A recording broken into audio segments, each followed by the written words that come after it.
know that it'll actually change everything. Pledge of allegiance, I pledge allegiance to the flag of the United States of America and to the republic for which it stands, one nation, under God, indivisible.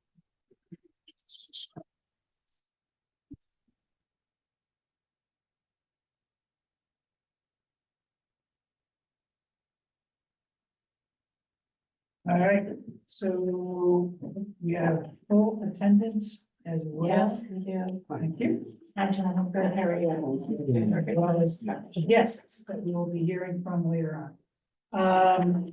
Is there any public comment from the room? Any public? We have no attendees tonight, so public comment. I'll move to minutes. And Jerry has distributed the minutes. I will add a little bit to Jerry's note about changes in my effort to try to avoid too much paper, though looking at tonight's packet, obviously we did not achieve that. But the idea that we would effectively give the Board of Finance the same document 3 times. Send a, let's say, a treasury report. We'd send it in the, early in the, prior to the meeting. Then there would be another copy at the meeting, and then there would be a third copy embedded in the minutes. And it just seemed like that was a lot of paper and unnecessary. So what I've asked Jerry to do, and it's still a work in progress, but to reduce the minutes to actually be what happens at the meeting. And so that's what we have in front of us tonight. You also got electronically a packet of all of the handouts. So for instance, you had not seen the handout from Leanne around the capital items last time. And so we are the bond items. And so we were, so that is part of that other packet that you got with the same minutes. But just so you know that the minutes now, unless there's an objection, would look much more like this. And then you would have the opportunity, if you ever needed to go back and take a look at something, they will be part of the minutes that are posted with the town, and they will also be, you will see them as part of the email from Jerry. Can I make a suggestion? Sure. Instead of sending those out again, the end results, why don't we just post them online? If anybody wants to see them, they know they're there. That's fine with me. That's the direction I'm going, is to limit that. Right. But Jerry and I were trying to figure out how to put that packet together, because some of the documents are Word documents and some are PDF documents, and I have to admit my ability to figure all of this out. Right, we've got. The guy in the back room.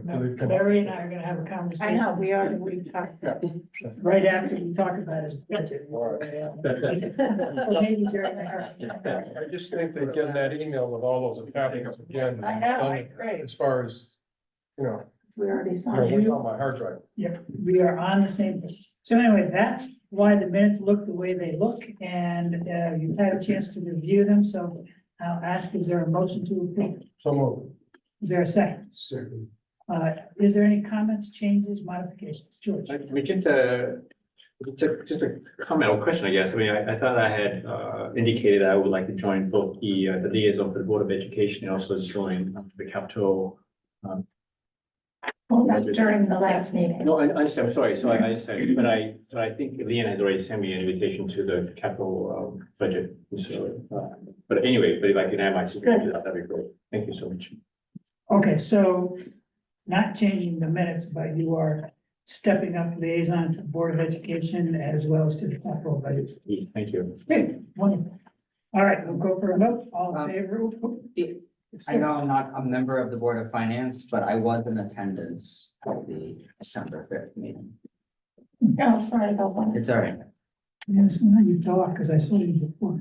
This is all part of the budget. And it was great to have you, and great to have you tonight.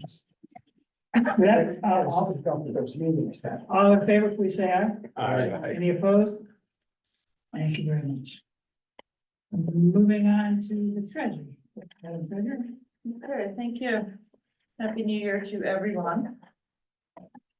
So we will start with our executive summary as of December 31st, 2023. Fiscal year to date, the town has received revenue of 33,350,527, or 66.3% of the total amount of 50,276,744 budgeted for fiscal year 24. When comparing our performance to last fiscal year, we are 2.8% behind this time last year. The reasoning is last year we had a one-time one-time large back tax collection that is going to throw our numbers off. It's gonna skew our numbers all year long, so we're always gonna look like we're a little behind, but we're really not. We're kind of right on target. So we'll always look a little off. And that's the reasoning. If everyone who was previously on the Board of Finance remembers, we had our behind the bridges, large tax, incoming tax last year. Okay? And next we'll move to the authorized investment section. As the end of December, the town had 27.3 million in its bank accounts. In that last month, the stiff rate had increased nicely. We earned 5.57, and today the rate is 5.43%. And Webster gives us the stiff rate in arrears, and their rate last month was 5.36.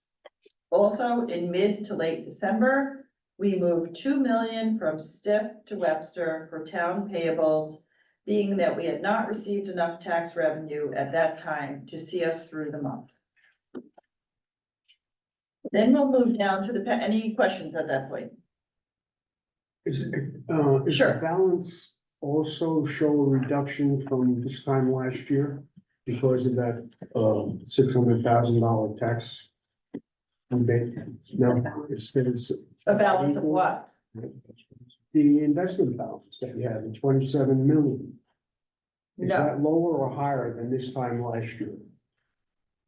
Probably about the same, but since we collected the 600,000, we then put it in the bank account and it's stayed there. Our surplus at the end of the year added to our bank account, so it's still in there. Probably if I were to look back, the balances would be lower. Thank you. Lower a year ago. A year ago, correct. Yeah. Okay, so next we'll move to the pension plan. At the end of December, we received a report from Morgan Stanley, our town investment manager. The town pension plan is up 5.72% fiscal year to date versus its benchmark of 6.15%. Over the 3-year horizon, the town plan has returned 2.38% versus its benchmark of 3.36%. I'm sorry. So screwed up. I'm screwing myself up tonight. Over the 3-year horizon, the town plan has returned 2.3% versus benchmark of 3.36%. Why did I read? I left out my fire department. I apologize. The fire department is returned 5.62% versus I put it into my computer and it didn't print out. So I don't have it on. Oh, let me go. I have my chart right here. I do have it on. Versus, thank goodness for charts. Versus its return, its benchmark of 2.60 and its benchmark of 3.36 also. So, it's good to see that the pension is moving up, and that is a positive. The pension has seen some real growth in its fixed income. Our income has increased by approximately 7.5% since the beginning of the fiscal year, July 1, and should continue to grow as we invest in higher yielding investment grade bonds. And this helps provide security for the liability payments that need to be made for the pensioners. Any questions on the pension? Okay. So overall, the treasurer's responsibility is to oversee all monies belonging to the town. So as of December 31, we had total cash balances of 27.3 million. Total pension balances were 29 million, for total assets under management of 56.3 million. So then we'll go to page 2 of the treasurer's report, showing the revenues broken out in a little more detail. Tax revenues were 3,224,807 for the month, bringing the fiscal year-to-date total to 31,507,180, or 65.4% for the amount budgeted for fiscal year 24. In terms of local revenues, the town collected $3,384,787 in local revenue, or 66.3% of our fiscal 24 budget. We collected $74,000 of interest income from Webster Bank and the STIF account to bring our interest line item to 101% for fiscal year 24. Recording fees, building permits, and refuse collection, all leading the way in fee collections, with building permits and refuse collection are almost at their 100% budget allocations for fiscal year 24. Any questions? Yes, I just have a quick question, maybe this is better for Carl. The refuse collection, who's paying that fee? I'm sorry, I wasn't, Refuse, like the transfer station, the refuse. when people come in and they have to throw out a sink or a toilet, or we charge for certain items. And that's where that money's coming from. So- Brush loads and roof shingles. So we're double where we were this time last year. You know why? Because they're being a little bit more vigilant in collection. So it's evident, is what you're saying. Is that accurate? Yes. Like that answer. Is that accurate? Okay, thanks. We're doing a little better job up there.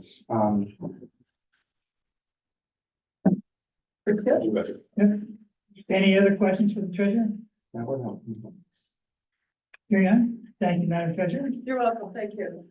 Finance Director's report. Good evening, everyone. I'm gonna try to be really quick because we have a big agenda. So for my normal written report, I'm not gonna go over it because we really haven't had any changes. Haven't had any meetings, any actions taken. Everything is in line. Happy to answer any questions that you may have on this report.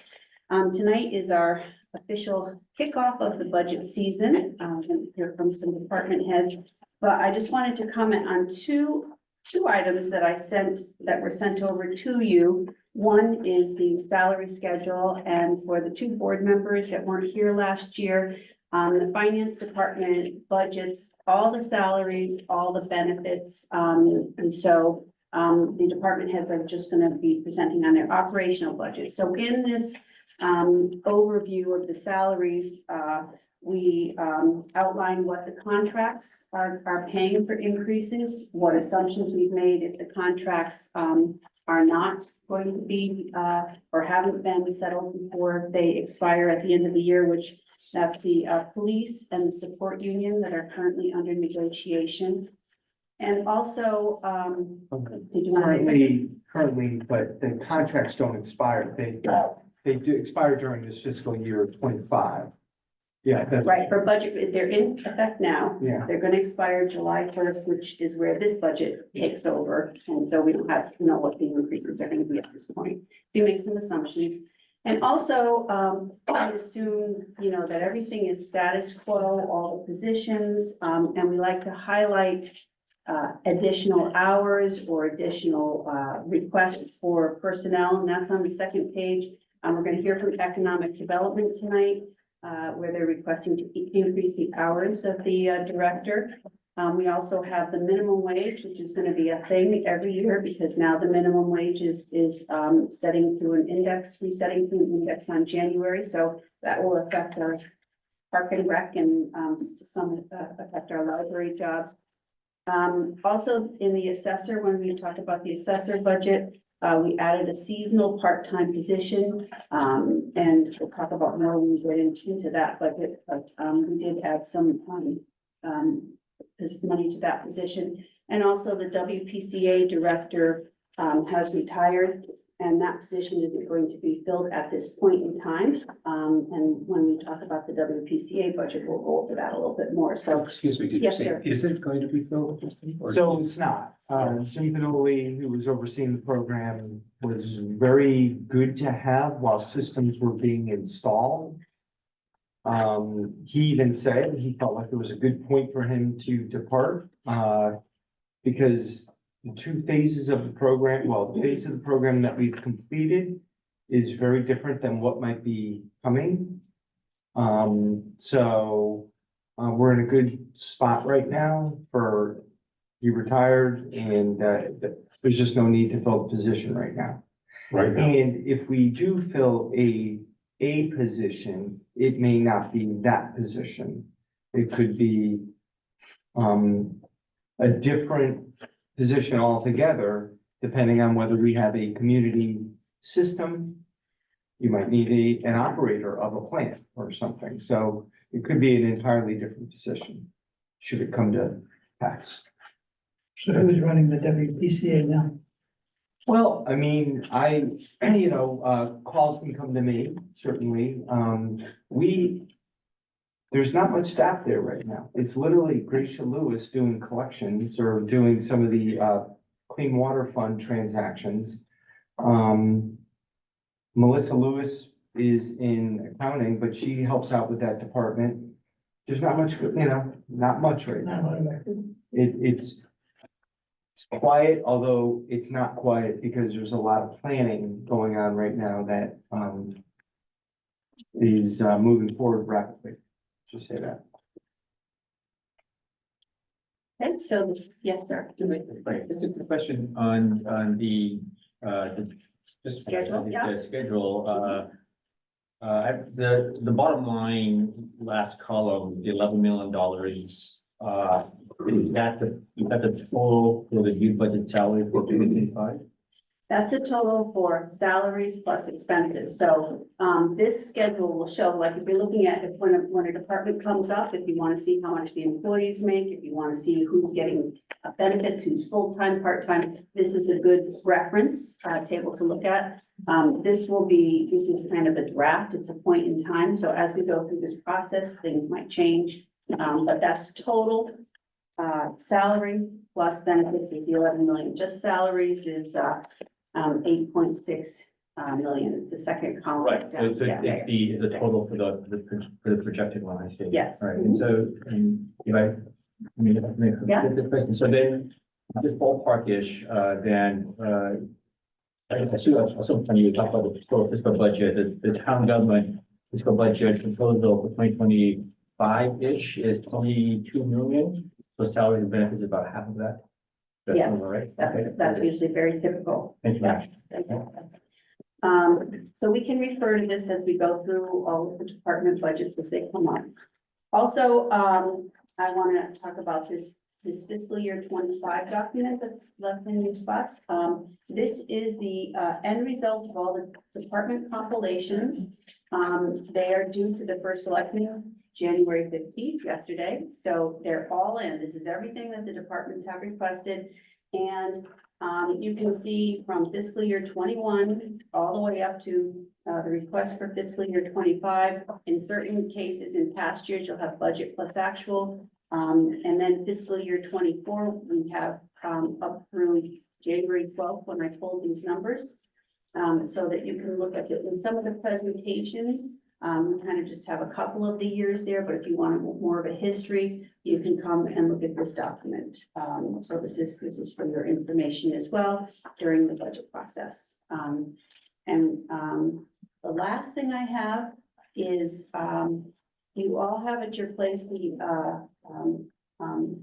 Mahoney Sable. They finished their audit and they handed out today, the audited financial statement, a single audit, as well as some declarations. They're coming on February 20th. They cleared it with the chair, and they'll come in and do their annual presentation. But since they handed us their books early, I thought if anybody would like to look at them beforehand, you can have them. Presentation will be coming February 20th.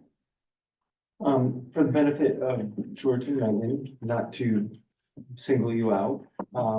So the process, the budget process, and stop me if you've heard this and know this, has changed a lot from 10 years ago.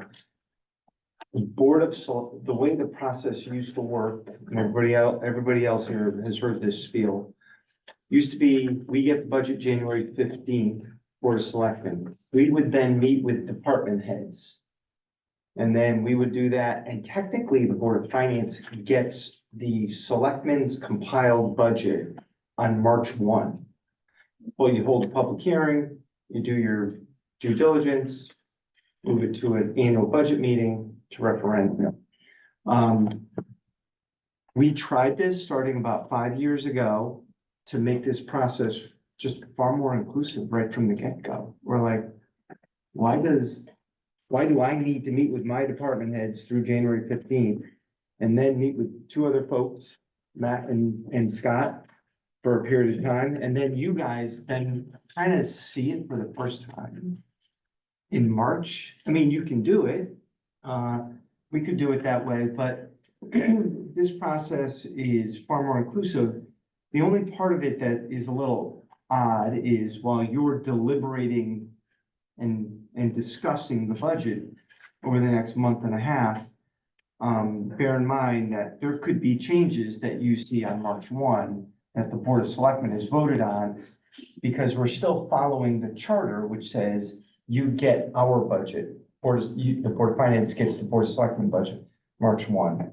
So this is just really to bring everybody in on the ground floor right in the beginning. It's worked well for 5 years or so, I'd say. Yeah, at least. 5 or 6.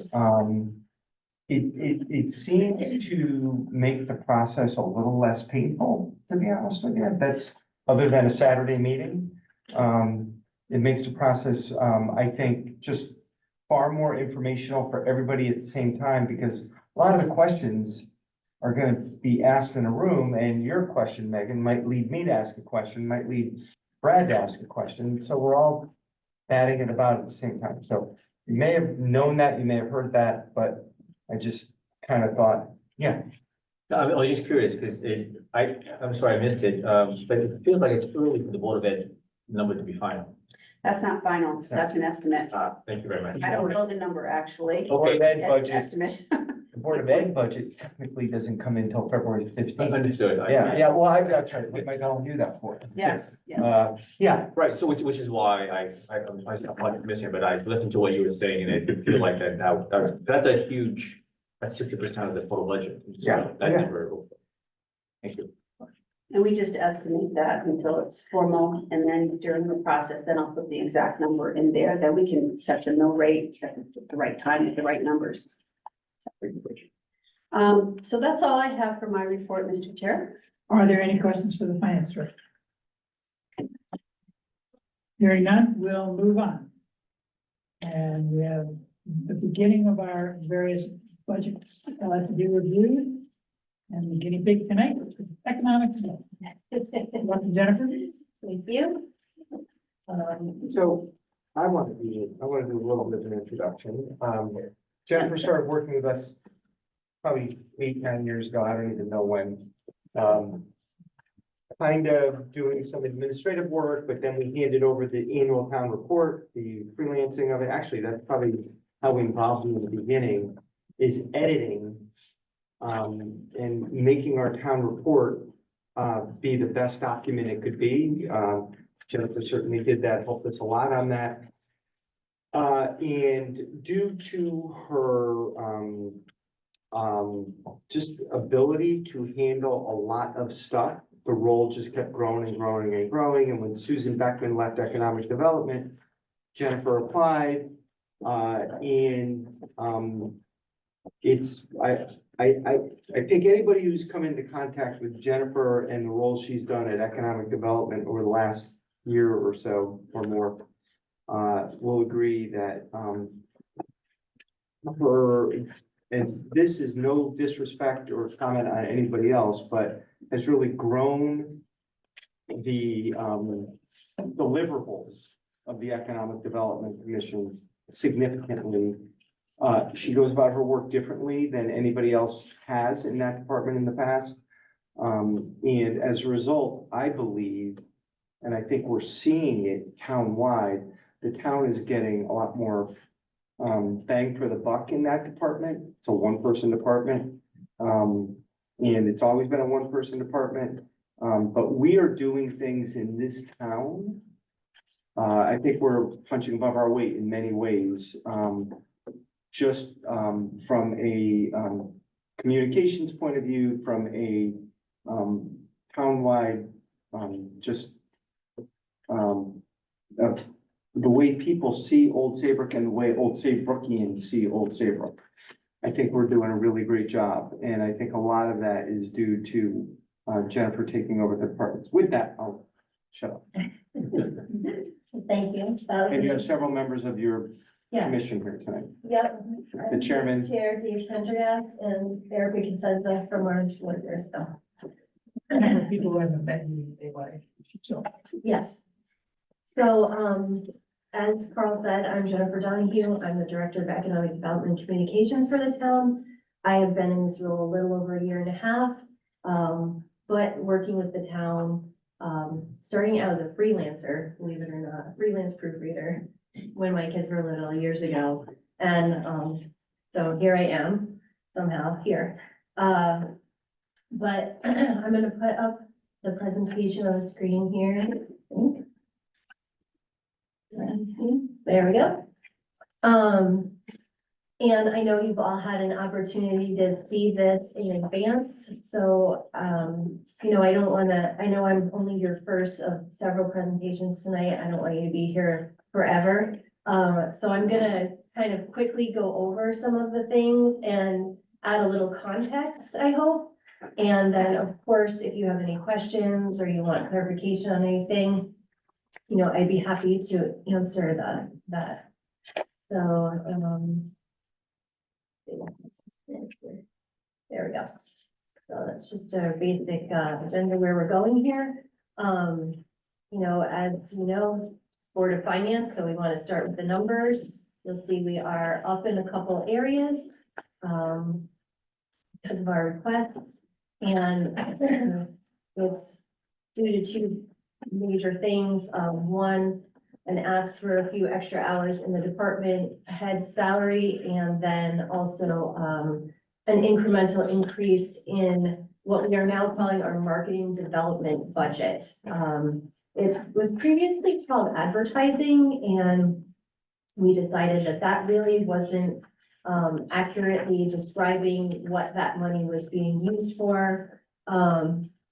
Marketing is more focused on brand awareness and positioning, while advertising is more about immediate action and sales and can be a part of marketing. And so that marketing development is really more indicative of how that money is being spent. And if you don't mind, I would like to move through the presentation a little more, because I think after we have that discussion, that these pieces that we're asking for will make more sense.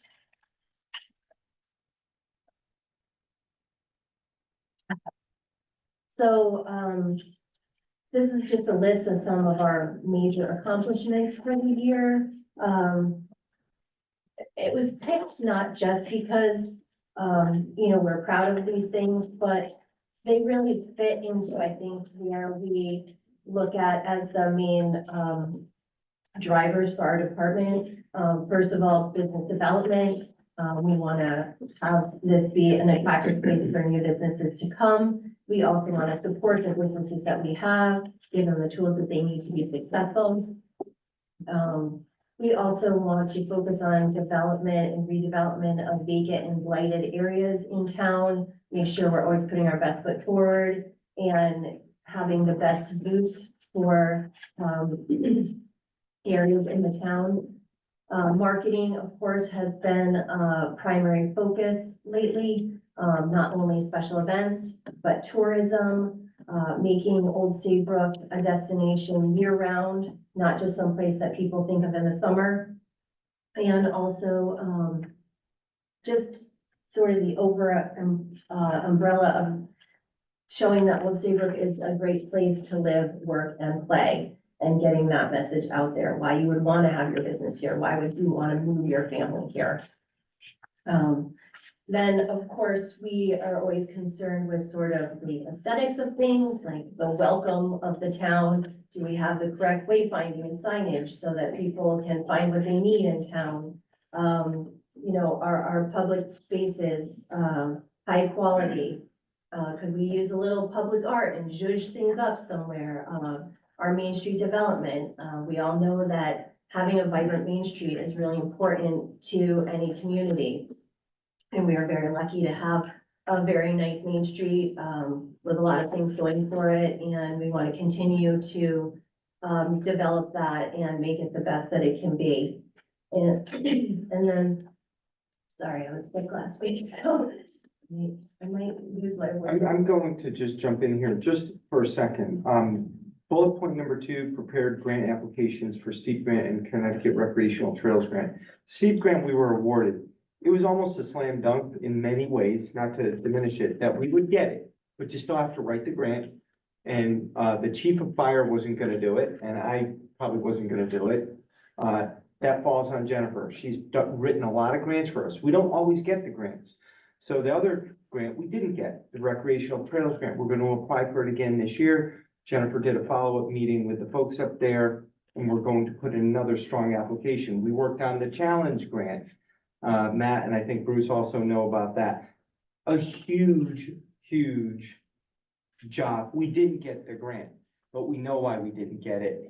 We were trying to, for a project that basically the state wasn't too keen on funding. It involved the Dock and Dine property.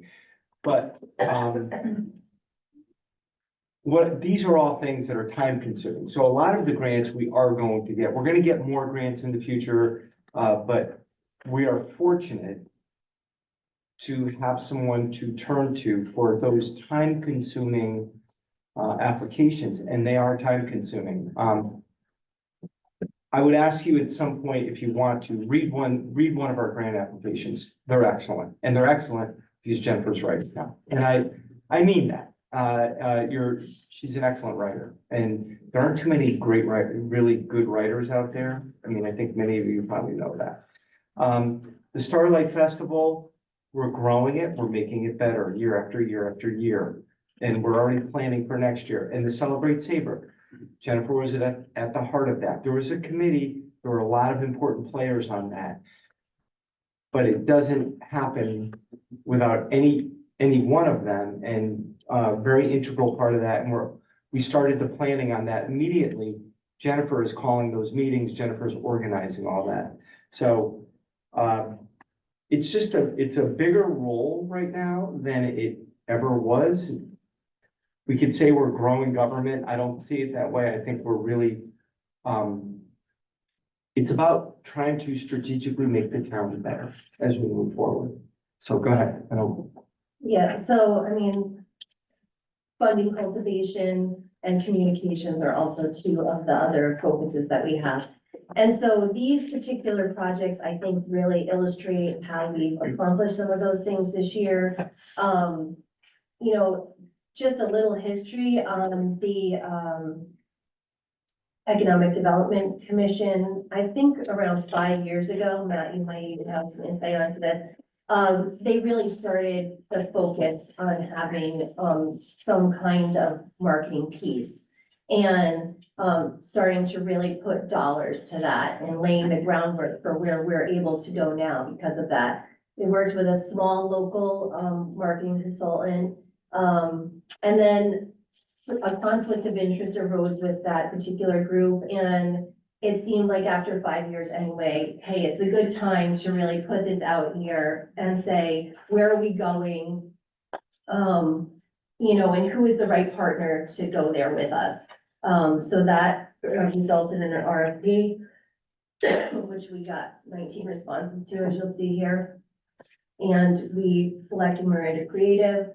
And we have hit the ground running with them this year, and we have accomplished a lot. We're starting to work on a lot of infrastructure and just really laying the groundwork for years to come. So that's been a very important partnership. Carl talked about the grants, some we get, some we don't. But, we learn from each one and, I'm optimistic about this new submission we're having to the Connecticut Trails Grant, which, will be focused on Saybrook Point, which is an area, where we really need, it's got a lot going for it, but it's, got a couple things that could use improvement, and we're hoping to make some headway there. Our study of Boston Post Road East, where a lot of people know it as Mariners Way. We're looking forward to getting some of the final reports in the next month and really having some action items there. Our special events, we really made some headway with those. This department is only one small piece of those. Those are very big projects that rely on a lot of manpower, but they are important economic drivers. I think no one can say that our businesses and our restaurants did not have good times on those days. And so just in case nobody else includes them, I included them here because I think they're really important to mention, especially in the economic development context. So Celebrate Saybrook, we had about 90 vendors last year. More than 100 if you add the Main Street Okay. businesses who participated. By December 31st this past year, we did an early registration. I think we were up to like 75 already.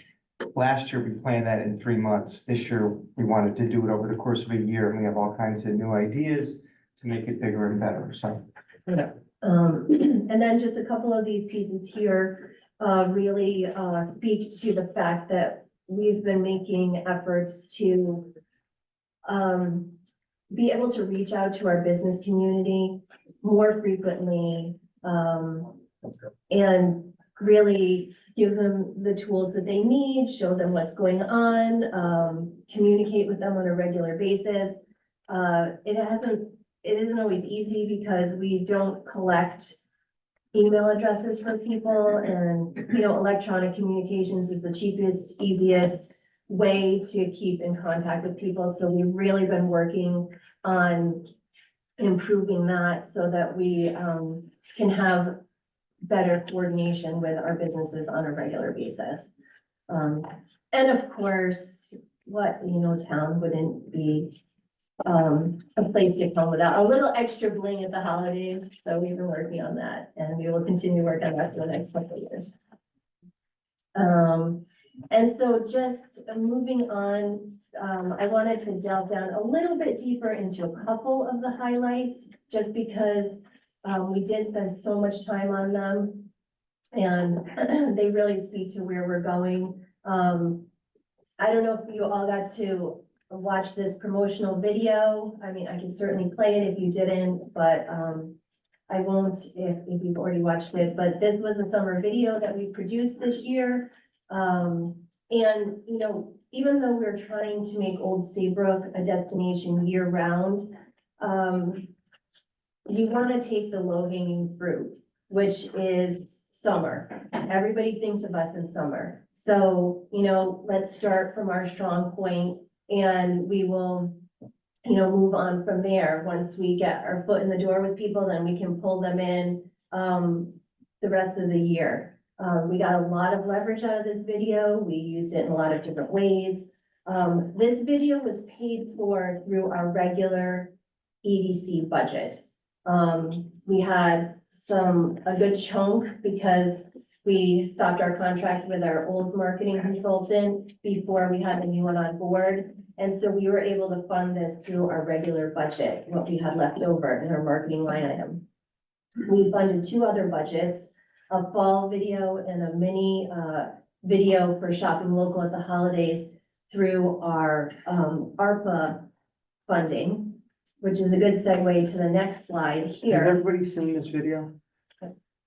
Did anybody, who hasn't seen it? Let me ask, play the video if you can. Can you play it? It's what, it's 30 seconds or? If that's okay, Mr. Chairman, Sounds great. I mean, Click on the video. Click on the video. The video didn't work. There we go. That's why I- all right, if you, Watch it. Can you hear it? No, All right, If you put it on a slideshow mode, it'll work. all right, well, why don't we come back to it then? yeah, it's okay. Where would we find it, on Facebook? Yeah, Right there on that page. Okay. Sorry, I can't hear this. can I ask you a question? Yeah. With 14,000 hits, did you get paid by YouTube? I don't think so. I don't know, to be honest with you, that's a good I question. think if you go in and register, they'll pay you for so many hits. Yeah, I'll have to talk to, What was the one you got a ton of hits on recently? You got something, we put it out there quickly. Oh, it was, for, well, first of all, the most Christmassy town, Oh, right. and then, also the, Torchlight Parade. Yeah, Christmas Eve. People went wild over Right, that, right. yeah. So anyway, that leads us to, for those of you who aren't aware, the Economic Development Commission successfully applied for $100,000 of the ARPA funding that the town received. And, that was for a downtown marketing and promotion campaign. We need to spend the funding by the end of 2026. It's specifically to support resiliency for our business community, which, as we all know, had a tough time during COVID. And we want to make sure that we're doing things that when there are now downturns, hopefully nothing to the extent that we've had to deal with, that we will be able to help them weather that storm. They'll be in a better position to handle that. So we've partnered with Connecticut Main Street Center, and they have helped us to look at the strengths and weaknesses of our Main Street and make some improvements there. This is also supported by our professional marketing. And the biggest thing that we have coming up soon is a new visitor website. And that's tied to some new branding that we have. Keep your eye out for Old Saybrook. We're gonna be using that a lot to promote all kinds of things around town. And that segues nicely into our Starlight Festival, where this year we had a new logo and a new landing page that is part of that new website that we're putting together. That was under Starlight, Old Saybrook, our new branding. It was a great new way for us to promote this. If you don't know anything about how some of these web pages work, I mean, we are certainly learning a lot more about it on our commission. They collect information about the people who come, and you can then use that to promote other things in the future. And not only that, we are using our promotions to see, what messaging works best. And with our consultant, they have dashboards that in real time can track all of these things, and they can turn on a dime if they need to change our messaging or go with what's working the best. And so those things have been so valuable to us, things that, we don't have the time or expertise to do. Our consultant is really helping us to pave the way to have more tools in the future to do things more efficiently and more economically. The Starlight Festival, from an economic standpoint, if you were on the street that day, you saw that our shops were full. We doubled the number of restaurants who participated. One of the things that is a signature of restaurant participation is a special drink. A number of our people saw that as their top seller on the day. So, these are all really good things for our business community. And then just, some other dollars from the day. Our Youth and Family Services always does a fundraiser. It was very successful this year. And then our community partner, the Lions Club, who graciously provided food, had a great day as well. So. You have a question, Paul? Yeah, it's sort of a sideline. Did each restaurant have its own Starlight drink, or was there a universal? Nope, they get to choose their own. Oh, they choose their own. Yeah, and they run the gamut too. I mean, like Ashlon had a wonderful latte with like lavender whipped cream, and I know Penny Lane Pub has a nice little pomegranate gin thing with us. Really pretty edible snowflake in the middle, so there's bubble tea at Sweet Luna's, so there's something for everybody. There's a bingo card, and if you actually fill the bingo card and we're still standing, you're in good shape. Yeah, I was thinking about inviting some people to be doing the Starlight Drink Challenge, sort of like Chili Fest. Maybe we should try that for next year. Challenge, that would be fun. We'll have to have police escort for some Right. people. Yeah, so that segues into Celebrate Saybrook, which again, you know, we'd be remiss to not talk about, because it brought so many people to town. And again, was a great day for our business community. And it's just an example too of where we actually missed out. Because we did not have the ability to host the kind of website that we hosted for Starlight last year. And the chamber really did an awesome job with the website. But because they hosted it, all that back end stuff that comes in went to their site. So this year we'll be able to have our own landing page. We'll be able to collect all that data, and you know, we won't let that go to waste this year. So that's like a real illustration of how building all this infrastructure really will benefit us in the long term. So a lot of these cost containment processes, I've talked about them already in our accomplishments this year, and how they've allowed us to have, you know, more efficiency. I guess the only thing here that I didn't touch on yet was, we've really been building our video and photo library, creating an inventory of images.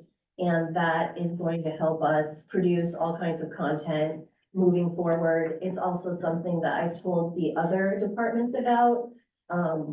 Certainly happy to share all of that information that we've taken in if they need to do things for their area. I mean, we've already paid for all this stuff. One of the goals this year will be to make it a little more organized and accessible. So as we build it, it'll be easy to find what we need, but we can all share in this inventory of images. And we had a great year this year. We're looking forward to another great year.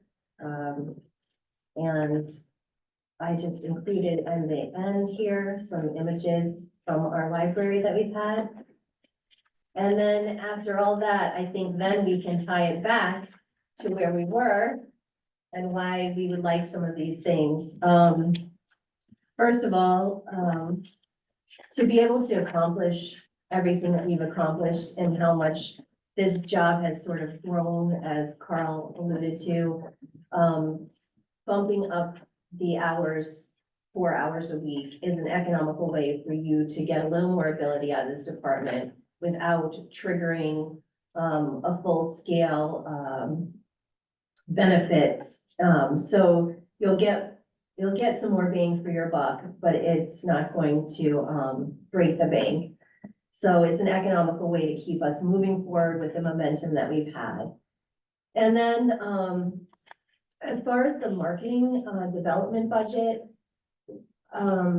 we've been able to do a lot of the things that we've been able to do. Some of the dream bigger items, like the visitor website, some more of the video stuff, because we've had our ARPA budget. All that money is earmarked towards marketing. We've earmarked some of it towards other projects, and it's going to run out at some point. So we need to think to the future of where we need to be when that money that's allowing us to dream bigger runs out, so that we can maintain what we've built. And we're projecting that we need about $30,000 eventually in that marketing development line to have that maintenance in the future. And so to bump it up a little each year until we run out of our ARPA money, we're starting with 5,000 this year. which would take us from 17,500 to 22,500. And for this year, when we have the extra money, we would put it towards, working towards getting more, earned media, which is, free coverage, but it takes some work to get some of those relationships and things going. And so we would work with our marketing company to get us in a good position to have more of those earned media opportunities where people are coming to you and you're not paying for something, but you're getting positive coverage. So I will close it there, and if there's any other questions, I'm happy to take them. Questions? Oh, Yeah, on page 3, your budget overview, it says operations is going from 20,000 to 25 and change. What falls under that? That would include the 5,000 in the marketing development line. But is that coming from the ARPA funds? no. No, No, okay, It's totally good. that's above and beyond. Yeah. And the other question I have, and I don't know if this is for you or for Leanne, the benefits Mhm. increased by 20%, is that? Salary went up, so the 401, A, 401A plan is a percentage of the salary, so that also increase in FICA increases and things like that. Okay, thank you. So it's directly tied. That directly tied to salary, yes. Other questions, George? Quick, sorry, first of all, excellent presentation, thank you very much. I did just have a question more in terms of, the pulse of the business in Old Saybrook, right? I mean, there is a partnership between the town and the business. We want to promote them and we want them to do well, vice versa as well. I'm just trying to feel whether you get a sense of the pulse with the businesses, whether, they're feeling, a lot of, demands on them. And I'll be very specific, right? So the Board of Ed, the student body, the schools, when they need to raise money, they go to the businesses. And it feels like we do that a lot. And we're very sensitive about that at the school level, the Board of Ed level, just saying, we don't want to basically start impacting businesses. And I'm trying to get it, but that's strictly one side from ours. We don't really any proof of that or any economic evidence. So just trying to get a sense whether you know whether the businesses are feeling almost tied, because to operate this town, they have to keep contributing to the students of this town. it's a good question. No one has actually addressed that directly with me, so I don't know how they're feeling about it. I mean, I think it's good that you're thinking about it and you're respectful of that, because, you know, there's only so many times you can go to the well. Exactly, right. I do know that our businesses, especially our smaller businesses, feel a real tug to, be experts in all areas. I mean, there's so many aspects that go into, running a small business. And so, luckily we have a great Chamber of Commerce that provides a lot of resources, but I mean, that is something that we would like to help with, you know, giving businesses tools to promote themselves and not have to do everything all like by themselves all the time, because it's tough to be an expert in everything. You know, you're good at your business, but then you have to be a marketer, you have to be an accountant, you know, and so we do know that that's one area that businesses struggle with, but I can't really. But you do have a poll, we get a few for it. I think they're really good feedback to the school. Because you know, you guys need to just pull back a little bit, just need them. I mean, I will say that I think if they can afford it, businesses are really happy to do that. I think that the sense that I do get from our business community is that they really think that, contributing to the community is important. So. Great, thanks. Yeah, I had a comment and a question. George, as far as your question goes, my experience working with brand boosters and Mount Sacred and all that, I know the parent volunteer groups are really cognizant of, you know, not multiple times, you know, approaching businesses that one group might be working with opposed to the other. So I think on that part, we're doing a pretty good job in town. And then, thank you, this was great. As you're talking about, live, work, and play in Old Saybrook, what comes up to mind for me a lot of times is the promotion of our, living in Old Saybrook and our school system. And I know, we've got separate budgets and do different things there. What, if anything, is your area doing to promote, our school system and We haven't focused on the school system right now, to be honest with you.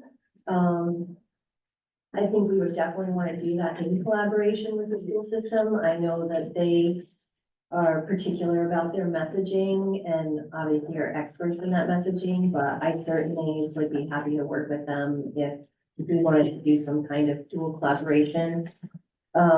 We do work with the school to promote our events and things like that, and they're very good about that because we want the community to really know and be involved in everything that we're doing, but to sell the school system in general, so to speak, we haven't focused on that in the past. Matt?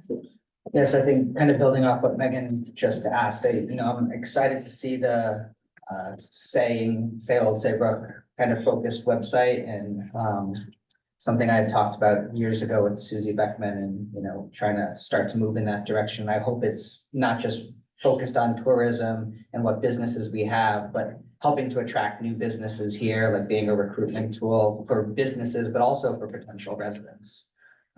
So I think that would be great as, that's getting developed out. And then just a comment, I did come years ago with Susie to ask the Board of Finance for the marketing money. And it's just great to see how over time and under, with your leadership in the office now, Jennifer, how we've really evolved and got to the level of really using it as a smart tool to market and position the community, which is what I think economic development is exactly supposed to be doing for the town. So it's great to see. I would encourage you to see the videos because, the summer video and then the fall video, I think I thought they were exceptional. I really did. Yeah. They were just a joy to watch. And I'm like, wow, that's really cool. So right now, those are hosted on a YouTube channel that we have. I'm happy to send the link out. And eventually they'll be posted on our video site and on our visitor site. So I'm gonna ask a couple of questions. For better or for worse, you started off saying you're a one-person department, and I think you're doing a tremendous job, and I've said that 1,000 times, and I'll say it 1,000 times more. But I also think there's more to do, and I happen to listen to a lot of the Economic Development Commission meeting. There's a lot of work that is getting underway, some of which, when you talk about what your accomplishments were, there's the next step, who's gonna be responsible for moving something forward in Mariner's Way? What are we gonna do with the survey that we've done with Main Street and Route 1? And that's just, at some point, we're gonna pile it so high that, you crash. And so I guess the question I really have is, at this stage of the game, whether it's the budget for 25 or sometime else, I think we ought to seriously be considering adding more person power to your department to make that happen. A suggestion to get that started for this next year would be the use of interns. And to see whether or not there are, folks in college who I'm sure would love to spend a semester. You could get them wrapped into one of these major holiday events and take a lot of the junk, frankly, off of your plate to have them do the grunt work associated with that to allow you to do the grant writing and some of the other things that I ought to do. But we would need to fold that into this budget. And I guess I would ask you and the first selectman to take a look at what would be the cost of a couple of interns and how could that move the department forward? And then we could determine in a year from now whether or not that's a sufficient increase in person power or whether we need to do even more. So, Jennifer and I briefly talked about this, and I think it came from the commission. about some administrative help, additional administrative help. And due to the reorganization of town hall and having a lot of the staff in town hall, the town hall admins, there's a couple hours out there that are not allocated right now. And I said to Jennifer that we would be happy to allocate some of those hours if in fact she does bring someone on. And then depending on what is brought on in the year 2025, to, perhaps propose that in another budget. So, You're thinking, okay, yeah, I appreciate that. The other thing, Luckily to the ARPA budget, I mean, so that Main Street and Route One inventory, I mean, there was no way I could have done it myself. And my clerk for the commission, we were able to pay for her time with ARPA dollars to do that. So, that's a good example of something we wouldn't have been able to accomplish if we didn't have a little extra funding to, put towards having some help to do it, because it's very labor intensive and time consuming, and, there just aren't enough hours in the day, so. Brad, there's also, the school has after-school programs where they have kids that are looking for opportunities to learn different segments. And I think you've had some in the past, haven't you? we have, So that could be beneficial. it's, with the high school student, you've got to find the right high school student who's driven to. Right. Government's not sexy usually, so they want to go to the doctor's office and the surgery center, I think, more than they want to come to town hall. But yes, we've had a couple very successful kids, really useful. George, I mean, again, I think the kind Bruce is very well, it's a good one. So just a general question, for the I'm sorry. In terms of the taxes that we collect, what percentage of that comes from businesses versus from homes? So residential tax collection is about 85%, So about 15% comes from is businesses. more industrial, commercial. I Okay, think that's right. Right now, it's about 80, 85. Thanks.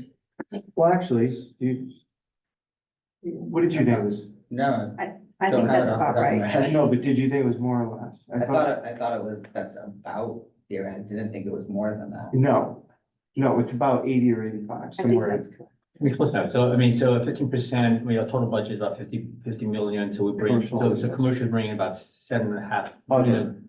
Other than residential, we'll say. $7 million, right? Yeah. And so $30,000 in advertising is a good investment for $7 million, right? So, I mean, you want to view it that way, right? Put it back to your buck, that's a very cheap way of getting $7 million. And potentially increasing every percent that goes up is a huge. So we've talked about, I'm gonna steal that. so we've talked about, one of the things we've done over the years, when people have come in and requested items, I say, instead of doing it in 1 year, how might we get there over the course of 2 years or 3 years, depending on the request? And this is a request that Jennifer made. I said, can we do this so that it's incremental as opposed to, just all at once? And sometimes you have to bite the bullet and just put it all in at once, but the way the ARPA dollars are flowing right now and then increasing the budget, I think it works out well. okay, any other questions? Thank you very much, Jeff. Appreciate it. So we'll move on to, the IT. Mr. Chair, may I make a request? Sure. Mr. Cloud has had a long night, Yeah, and I'm thinking maybe if we could move on to, if IT director doesn't mind, No, that's fine. maybe we get Billy out of here Absolutely. after a discussion. probably been up very early. 6 a.m. yesterday. 6 a.m. yesterday? Yeah, Prepping the roads? no, that's what time I woke up and haven't gone yet, haven't gone to sleep yet. Oh, my God. I have to say, your men have done a nice job. Well, these are the worst storms. I know, you're lucky it's these works, right? Well, these are the ones that take the longest. Really? They've been out there all day.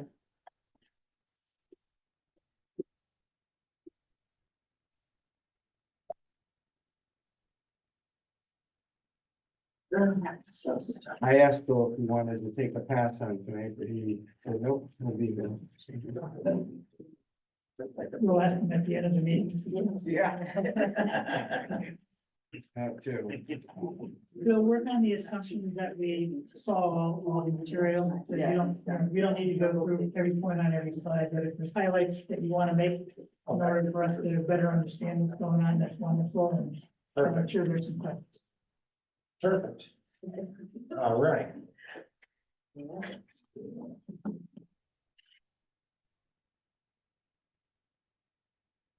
Down there. All right, so this is our 2025 Public Works and Transfer Station.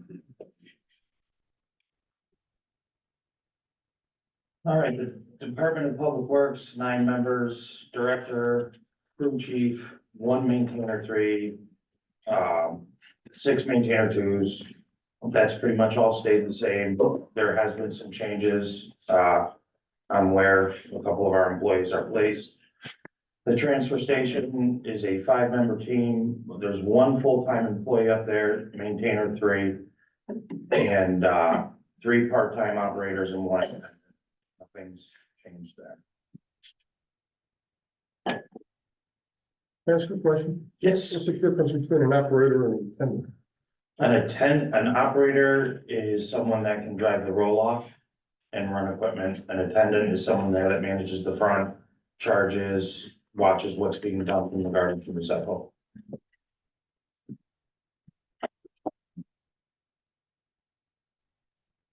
Okay, Department of Public Works. So as you can see here, I'm not sure if everybody read it, but we're all HAZWOPER trained. We're first responders. We work no matter what the situation is, as long as we're needed. We provide in-kind services, maintaining town buildings, vehicles. We work closely with Park and Rec, maintaining fields. We compost leaves, we recycle, catch basin cleaning, catch basin maintenance, pretty much everything you could think of, guardrail repair, asphalt, paving, concrete.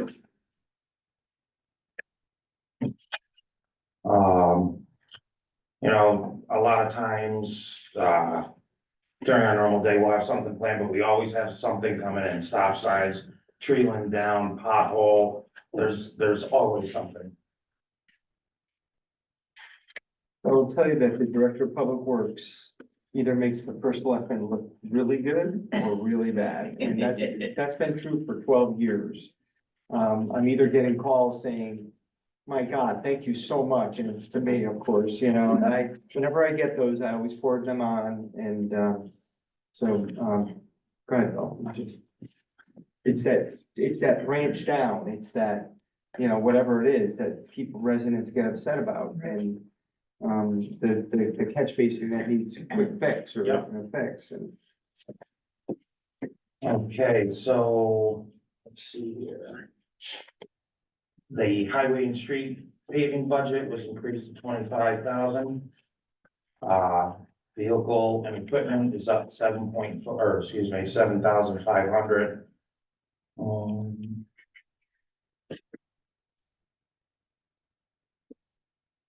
so the increase on the highway and street is in the paving budget. We really just tried to keep bumping that up. Quite frankly, we could probably have 4 times that amount for paving, and that would probably keep us right about where we should be. Yeah, So, you know, we've been trying to just bump that up every year. typically it's like $450,000 to do a mile of road. If you figure it like that, that's pulverizing it, putting base in and repaving.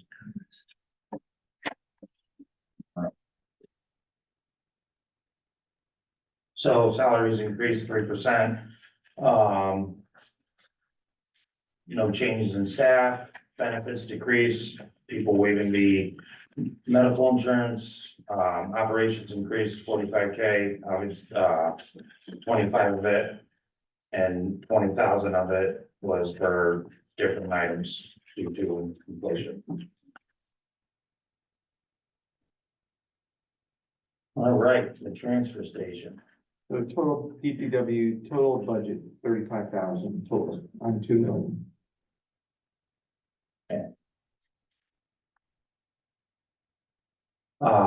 Operations is up 20,637, or 5.7%.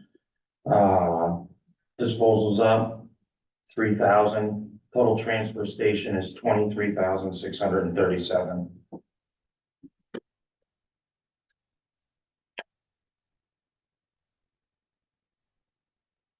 And this is our budget overview. No, can you go back to the last one? Please?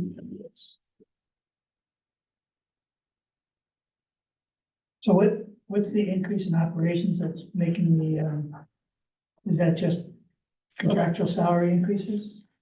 Yes, that's, I mean, that's in my area of the salary and what's in the benefits, and in particular, it's, one person changed their, request for the type of plan they had. I think they went from a 2-person to a family or something like that. So it's not the operations that went up, it's in that budget that says operation is where all the transfer station operators, their salaries and benefits are paid for out of that budget line. Thank you. Yes, I think I have to ask the question between, so I don't mind. So, you know, Carl keeps saying that the cost of basically hauling waste away is going up, Yes. right? And so, but is that included? I mean, that seems like a real, if that's all it is, $3,000, that seems like a real small amount. Is that The 382. No, the, That's $2,000. Yeah, 343. That's, but it's only a $3,000 increase. Yeah. Yeah. Wow. yeah, I thought it'd be a lot more than that, I guess. the good news is it's not. You know, we've, the amount of tonnage has been remarkably steady. We have not increased this budget a ton over the years. I'm gonna be flat out honest with everybody here. There was probably too much in it when I came into office. And, we've been able to eat the increases for the most part. We have increased it a little bit over the years. But, we're about where we need to be right about now, and it is going up to 131 a ton next year, MSW. But we believe we're good with this number, and that includes not only municipal solid waste, but also the C&D, which is the commercial and demolition, like other stuff. So we're also hopeful that with really enforcing the stickers at the transfer station, that we're going to either level off our MSW or even decrease the amount that we take in. I also think that with our diversionary programs that we've implemented, with paint, we now have paint recycling. We do a lot more textile recycling. And Barry O'Neill is chair of our waste and recycling committee, and we're meeting next Monday. We've actually put some initiatives forward, including some composting up there. We've hired a company. If you want to bring your food scraps up there, you can bring your food scraps up there. And so we're really trying to divert as much as possible. And I'd like to think that is also decreasing our tonnage. Very good. Thanks. Yeah.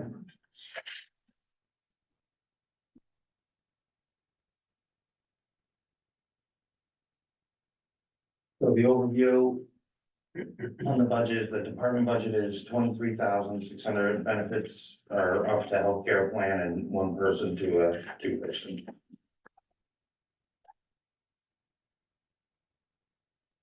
Accomplishments for the Department of Public Works. We did a lot of work with Frisbee Golf at Town Park, getting that up on its feet, going out there, digging out the pads, putting process down. We finished the electrical work at the school. We poured a tab for the chillers. We dug out for the slab out front for the gazebo. We've worked with decorations, garden club with Jennifer, getting everything ready. We have recently restored one of our trailers that we have that we use for asphalt to try and get more life out of it. So we had it sandblasted, we went through, we rewired it, gave it new brakes, we added a water tank to it, we welded in a bracket to hold our compactor. So that is, I mean, it's like a brand new piece of equipment right now. It's really nice. I don't want you to underplay the amount of work that you guys did at Goodwin School. Yeah, it was a lot. But it worked out great. So. They did a lot of digging, a lot of concrete, a lot. But we were happy to help, obviously, to get air conditioning in schools. See here, so we installed underground power at Town Beach. The power that was running above had some issues with it, and couldn't handle the weight of the wire anymore, so we did the underground power. We restriped the parking stalls here at Town Hall, the library, Town Beach, a couple of other places. We put in a crosswalk. See here. We paved some Cornfield Point roads, pulverized, regraded, compacted, and paved. Old Post Road was pulverized, regraded, and compacted. Tons of new drainage was installed on Old Post Road. We fixed a lot of broken drainage, brought it up to where it needs to be, replaced some old galvanized pipes, put concrete in the ground. So, and we added a couple additional drains as well. Fixed a lot of different problems there. Yeah, just if I might say, a lot of the places where water used to puddle in the road, Yeah. it stopped doing it. Yeah, so it's poor time for an example, because we've had so much rain, but I mean, But even with a light rain, you used to be huge puddles yeah. in the middle of the road. Funny how you were chairman and that work got done on your road, huh? Isn't it? Well, I was also gonna ask him to forgive me if his ears were burning. The 3 or 4 days that pulverizer came down at 7 AM. One day I thought I was gonna fall out of bed. Even if it was 10 o'clock, you would fall out of it. Right. How do you know I'm sleeping? Really? You are. You caught that, huh? So, we are.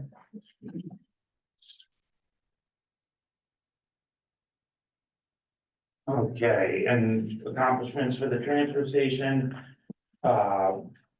We prepped, poured the pad and cleaned up the area where the new, take it, leave it table is. Put a great basin, so it's gonna be there for a while, and that's working out great. Everybody seems to love it. We have issued transfer station passes and we are enforcing them, and it seems to be going well. It was a little bit of a hiccup at first, but I think everybody's jumping on the bandwagon now. So. We've added a lane coming in, so it doesn't block, doesn't create traffic. So. That was a lot of work. out We've, there. we've gotten rid of a couple old dumpsters that were in complete disrepair. I don't even think you could have rebuilt them, they were so bad. Then-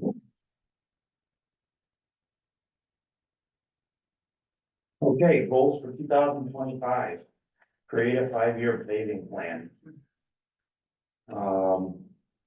We are in the process of a fleet repair management plan. Trying to catch up on some work that we desperately need to get done. Create and maintain a capital asset plan. And help to implement and enforce townwide recycling program that makes it easy for everyone. So, big goal of mine.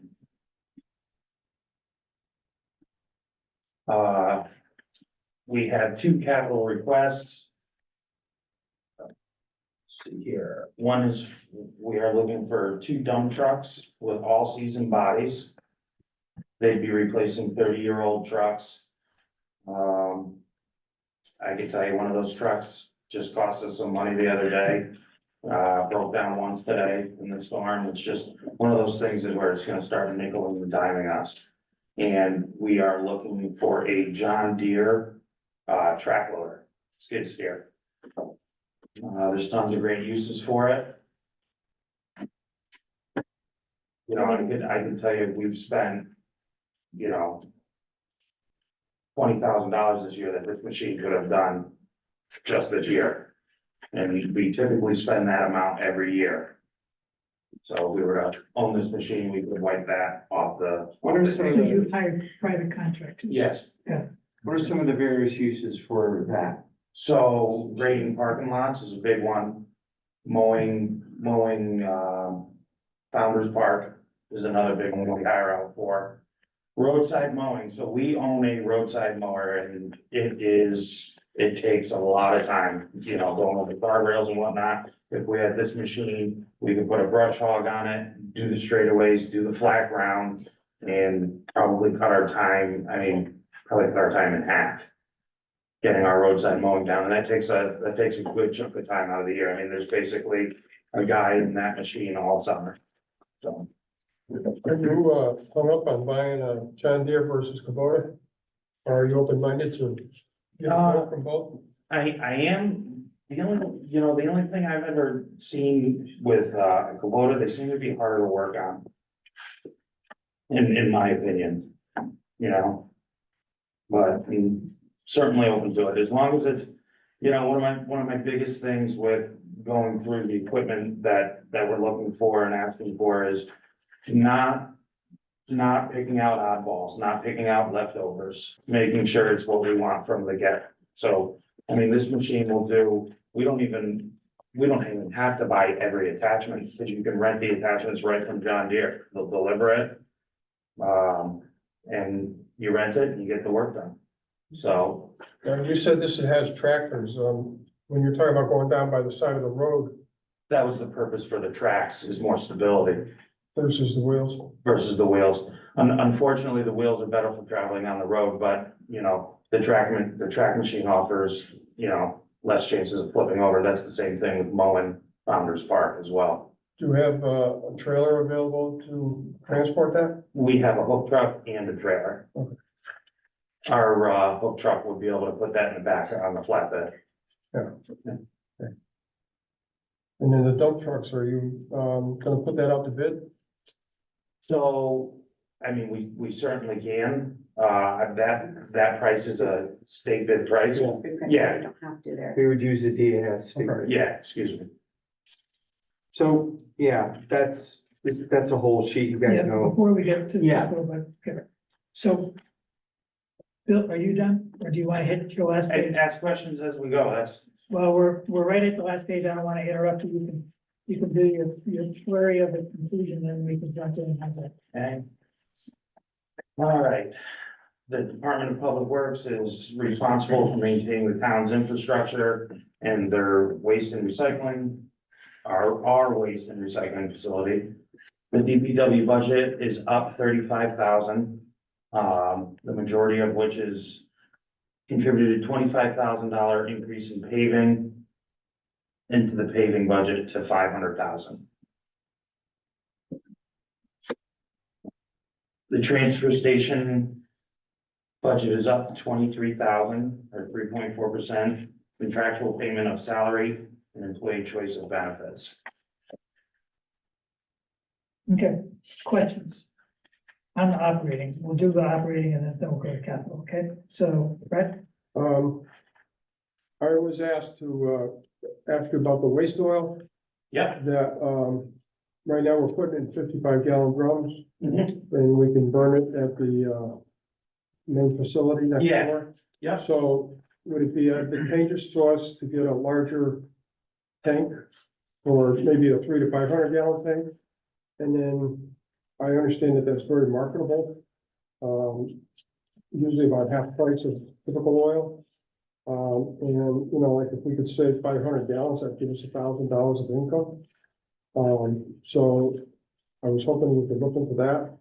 The other issue is, as far as my attention is that when the guy needs to order parts, he has to go over to your office to order parts? Yes. Yeah, and it might be a real advantage if the Wi-Fi works, that if you got even like a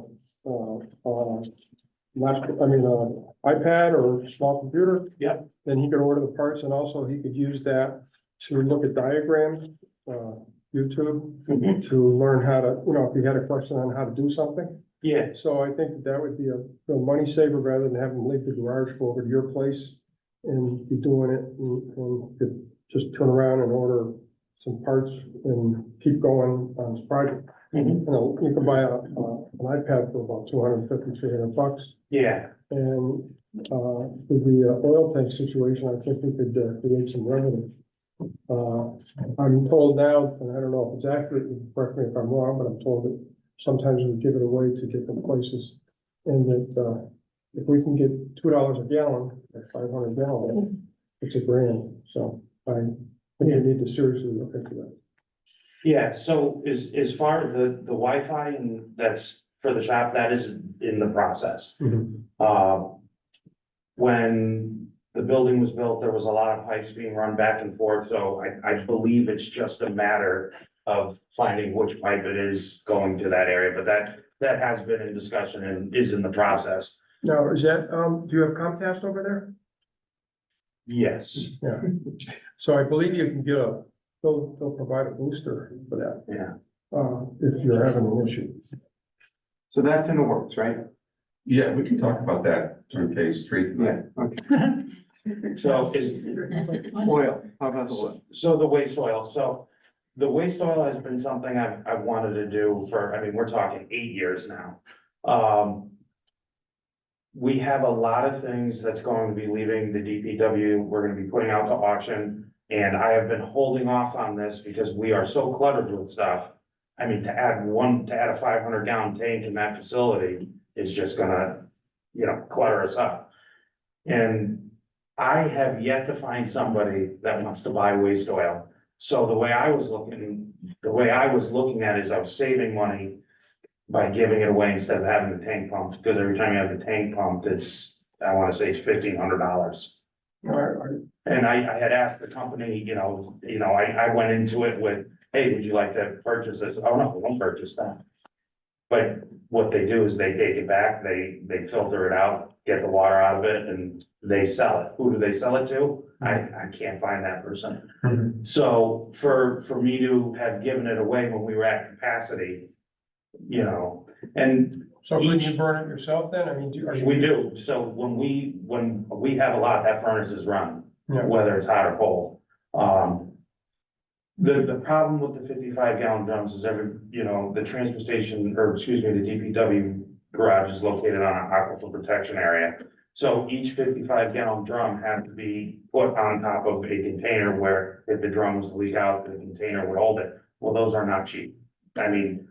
Yeah, you can get the cheaper ones, but what happens is the plastic starts bending, they fall, the drum's tilting. So, each one of those containers can be anywhere from $495 just to hold that drum.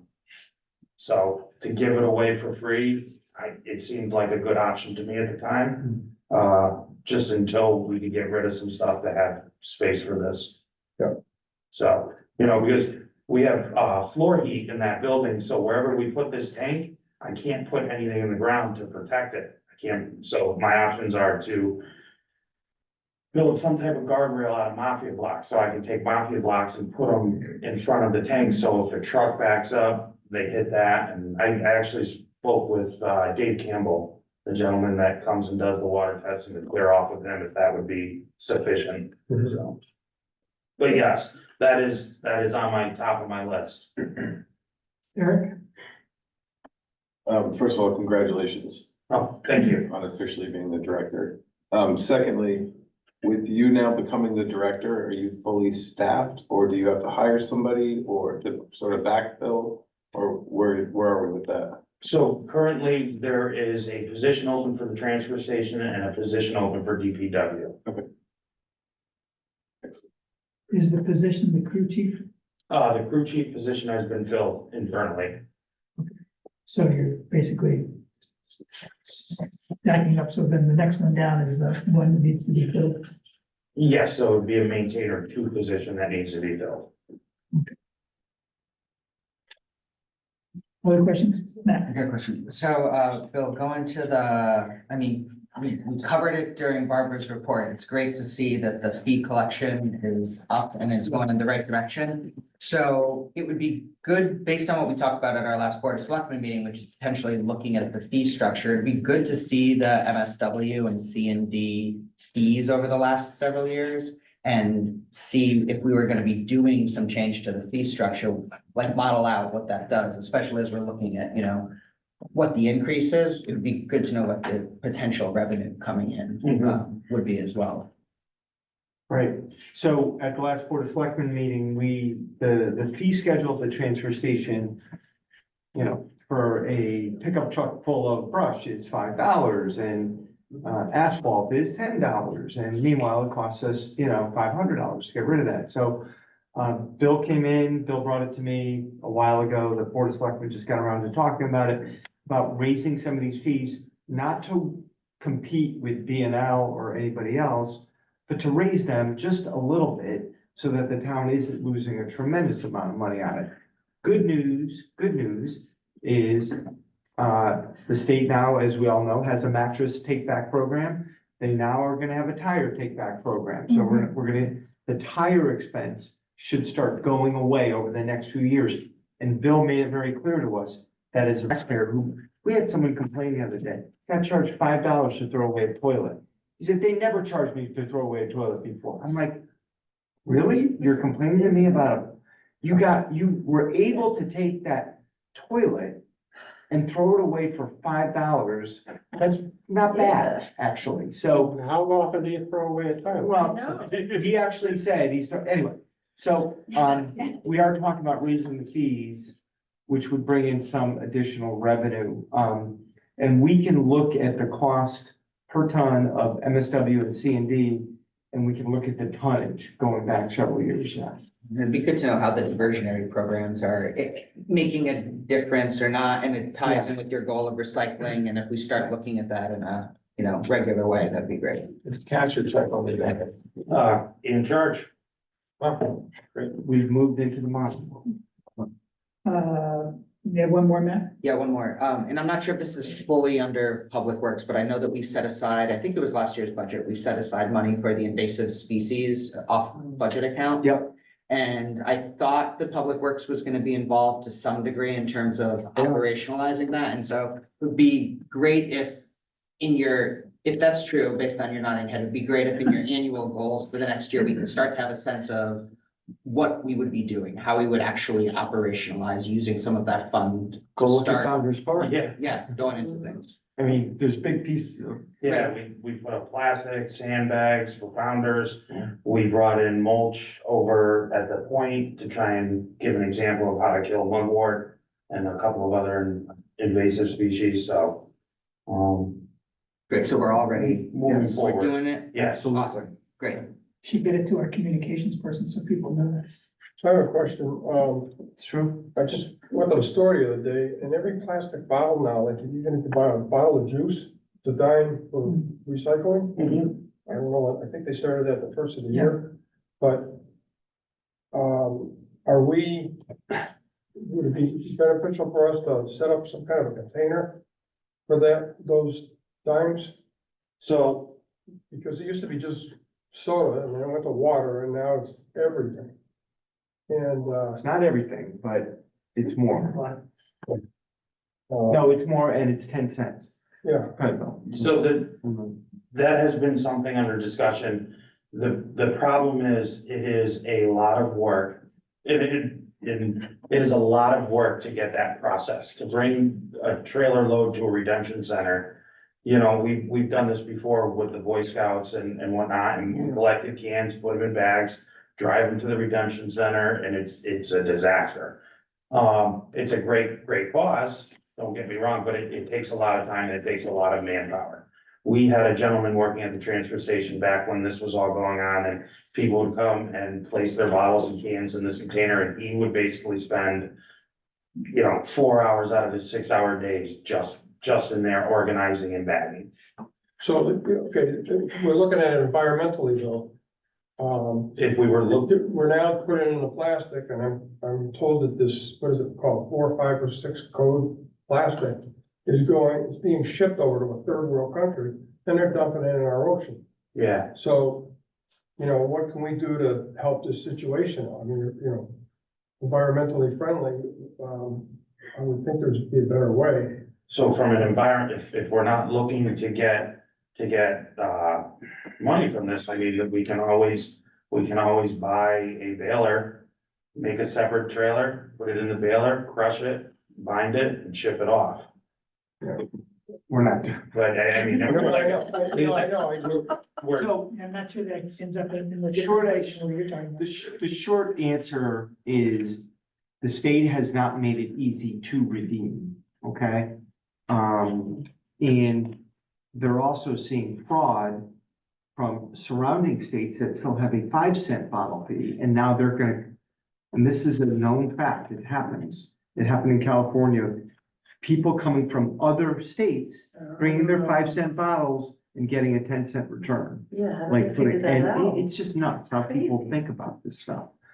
But our committee, the Waste and Recycling Committee, is talking about trying to figure out ways to more efficiently get rid of or profit from, or not profit from, but make some money off the 10-cent bottles, because it's very difficult for all of us to take that can of whatever you just drank, seltzer. Pint of Brahma juice, it's a bottle, it's about this big and that big And around. what are you gonna do with it? You're probably gonna throw it at the transfer station. Right. And whatever happens to that, at the end of that, plastics recycling in this country is pitiful.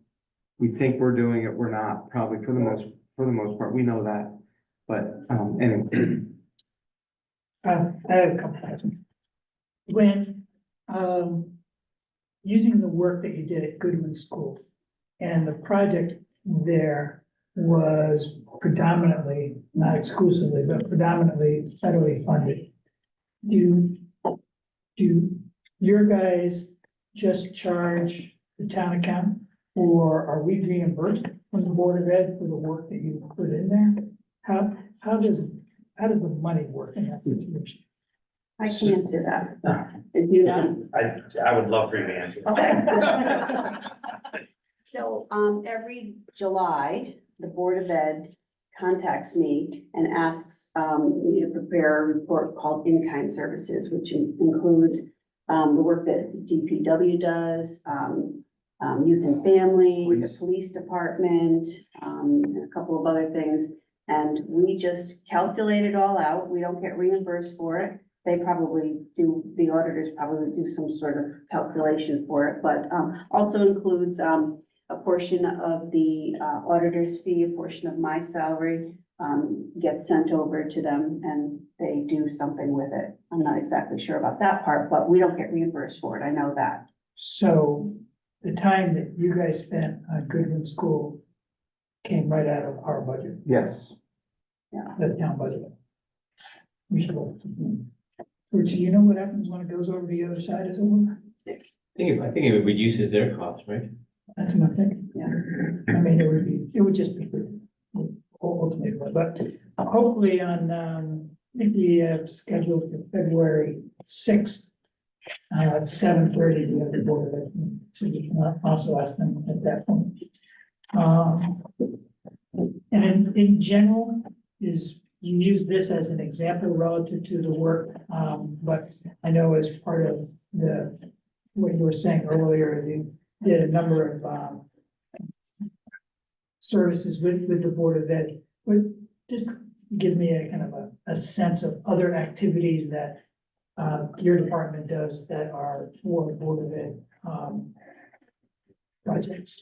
So broken sidewalks, if they had a broken sidewalk, they'd ask, depending on the situation, they can DPW fix this.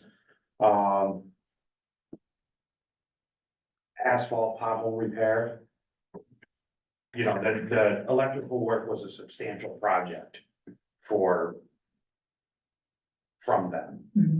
Mhm. So, in my time being acting director and director, that would be the in-kind services that I can tell you about that that the school has asked me to do for them. We have also, one other project I can remember is the light towers at the high school. We had a big part in it as well. Yeah, makes sense, makes sense. And Larry's done, I remember that you guys doing a ton of sidewalk work. Yeah, yes, a lot of concrete work, sidewalk work, Dig. yeah. I have the reports Yeah, for several years. if you If you really are interested, I'll give it. I'm interested in, just send me the most recent last July. Okay. report, just to see what kind of, what it's on. Sure. And we can get it out to everybody if people are interested. Okay. Let's move to the capital. Yeah, I'll take. Oh, I'm sorry, sorry. John. I'm assuming that the things we do to the Board of Ed are at a much lower rate than that we can charge to a contractor. Is that true? So the taxpayer is obviously saving money, and it's just an exchange of in kind. Is that correct? That is correct. When I did the in-kind service report for that work that was completed, the use, because I would put in there, okay, the backhoe 8 hours with an operator. Yeah. Well, the backhoe may have only brought in $120 an hour, but the excavator brought in 190 because that was the only thing that could fit through the playground. Yeah. So, but it was at a, discounted rate. This issue came up many years ago, and part of the response from the Board of Ed is we don't charge you for the high school when there's an election, we don't charge you for having meetings in middle school. So I mean, this has been an old issue. And since I'm old, I remember it. It's not entirely true. There's youth sports pay the Board of Ed for use of facilities right now. And what? Many of the Youth youth sports groups do pay the Board of Ed for use of facilities, I think. I don't know about the other pieces, I don't but think the town. Well, for elections or for town meetings, we pay for janitorial services. We do pay, The janitorial service, but not to the building. not for renting the building, correct? Yes, that's right. We'll see what the report is. Okay, are we ready to go to the capital side? Carl, do you want to take the lead on that? Yes, so Bill and I talked about this, I've talked about it with Larry over the years too, knowing how old some of our trucks were. I was very concerned. And I kept saying, Larry, is it time, should we start looking at some trucks, should we start looking at some trucks? And, at the time, Larry felt like the trucks we had were still serviceable and also felt, suggested that the newer trucks had some emissions issues that he wasn't comfortable with, whatever. So Bill came on, started talking to Bill about this a while ago. We have an old fleet, a very old fleet. And if we don't start replacing some of our trucks now, they're gonna break down, they're gonna be not repairable. So you see a number in front of you, for the skid steer and for 2 trucks, it's a big number. However, we have a reserve account that we put money in every year, savings account, so it comes from the operations budget, 80,000, 75,000. And we just take it and we place it in an off budget account, and however we use it for capital, DPW capital is how we use it. So we suggest that we give the green light, we don't have to do it tonight certainly, but we're putting in front of the Board of Finance a recommendation that that DPW be allowed to buy a few, really they're generational vehicles. I mean, these are 20, 25-year vehicles. 30. Well, 30 in our case, because we make them last that long. So, and the financing model that, of course, I had to make sure that Leanne was comfortable with it, is to basically borrow from ourselves, which means we have cash. Obviously, the town has reserves. We use those reserves, but in the DPW account, you just go negative in that account. So every year you take the money that you're budgeting, the 75,000 that we have in the operations account, that will go into that savings account, which then is negative. And you start coming back from the negative, from 660,000 back to 0. So what are we putting, 75,000? Well, this year, we are bumping it to 85,000. Right, but- Historically, for many, many years, it's just been 75,000, which is kind Yeah. of why we're in the situation. So we go to 85, maybe next year we go to 95, and really, you're talking about a 5 or 6 year payoff. In addition to that, Bill will be selling some items, and normally that's miscellaneous income as a revenue. I don't know that we'll need that revenue, so maybe we take some of that money and deposit it into this savings account that will be going negative. And of course, I'm not saying we'll have a surplus every year. We're very fortunate that we've had surpluses. But you could even knock off a little bit more if you were to say, hey, take 50,000 from a surplus year and put it towards that. You could end up making the pay down on this investment probably 5 years, or so. Even if it's the full amount, even if we just do it with the $75,000 or $85,000 that we put aside every year, you're only talking about anywhere from 6 to 8 years. Not a long payoff. The vehicles last a very long time. And the idea would be to probably keep at it, maybe in 2 or 3 more years to look at what's gonna get replaced next. Now, all that being said, these are big trucks. Yes, these are. These are the big trucks. These are dump trucks, and you'll notice too, just so we're on the same page, that the cost of these trucks is up compared to just a standard dump truck, because the trucks that you see go, some of the trucks that you see going down the road have the sanders in the back of them. These trucks already have the sander built in to them, and it makes it quick, fast, easy setup, clean, and no maintenance on the additional sander. And And how we don't many, have to store how many big trucks do you have? How it. many? So we have 8 big trucks right now. All right, and I think we have, Including, I mean, the roll-off isn't in there, the sweeper's not in there, these are dump trucks. And and these, steel, stainless steel. Stainless steel, yeah. And stainless steel frame. So is that the international 4900 you're talking about here? So the 1993 4900, yes. Yeah, And what brand are the new ones? Just. Freightliner.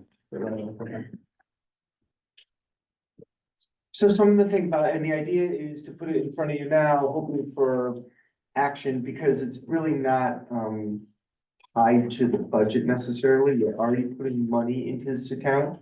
We might request that we put a little bit more money into the account, but, with approval, we could activate this purchase sooner rather than later. If we do it in July and wait for the budget, I don't know what the time frame on ordering these are, and I don't know if you have them for next winter or whatever. So that's the concept here, is to bring this in front of you sooner rather than later. Borrowing from ourselves, as I guess you could say. So you're not incurring interest costs, and you're really not affecting the operating budget all that much, because we're putting 75 aside. If we bump it up 10 or 20,000, that's all you need to do to effectuate these purchases and have them paid off in the course of 5 to 7 years. I'll stop there. So Carl, Yes. at that, at that period, what you're recommending makes sense. The problem is, we also have this schedule in front of us, which says that in 2 years, we're gonna be, there's a request out there for another $1.1 million of purchases.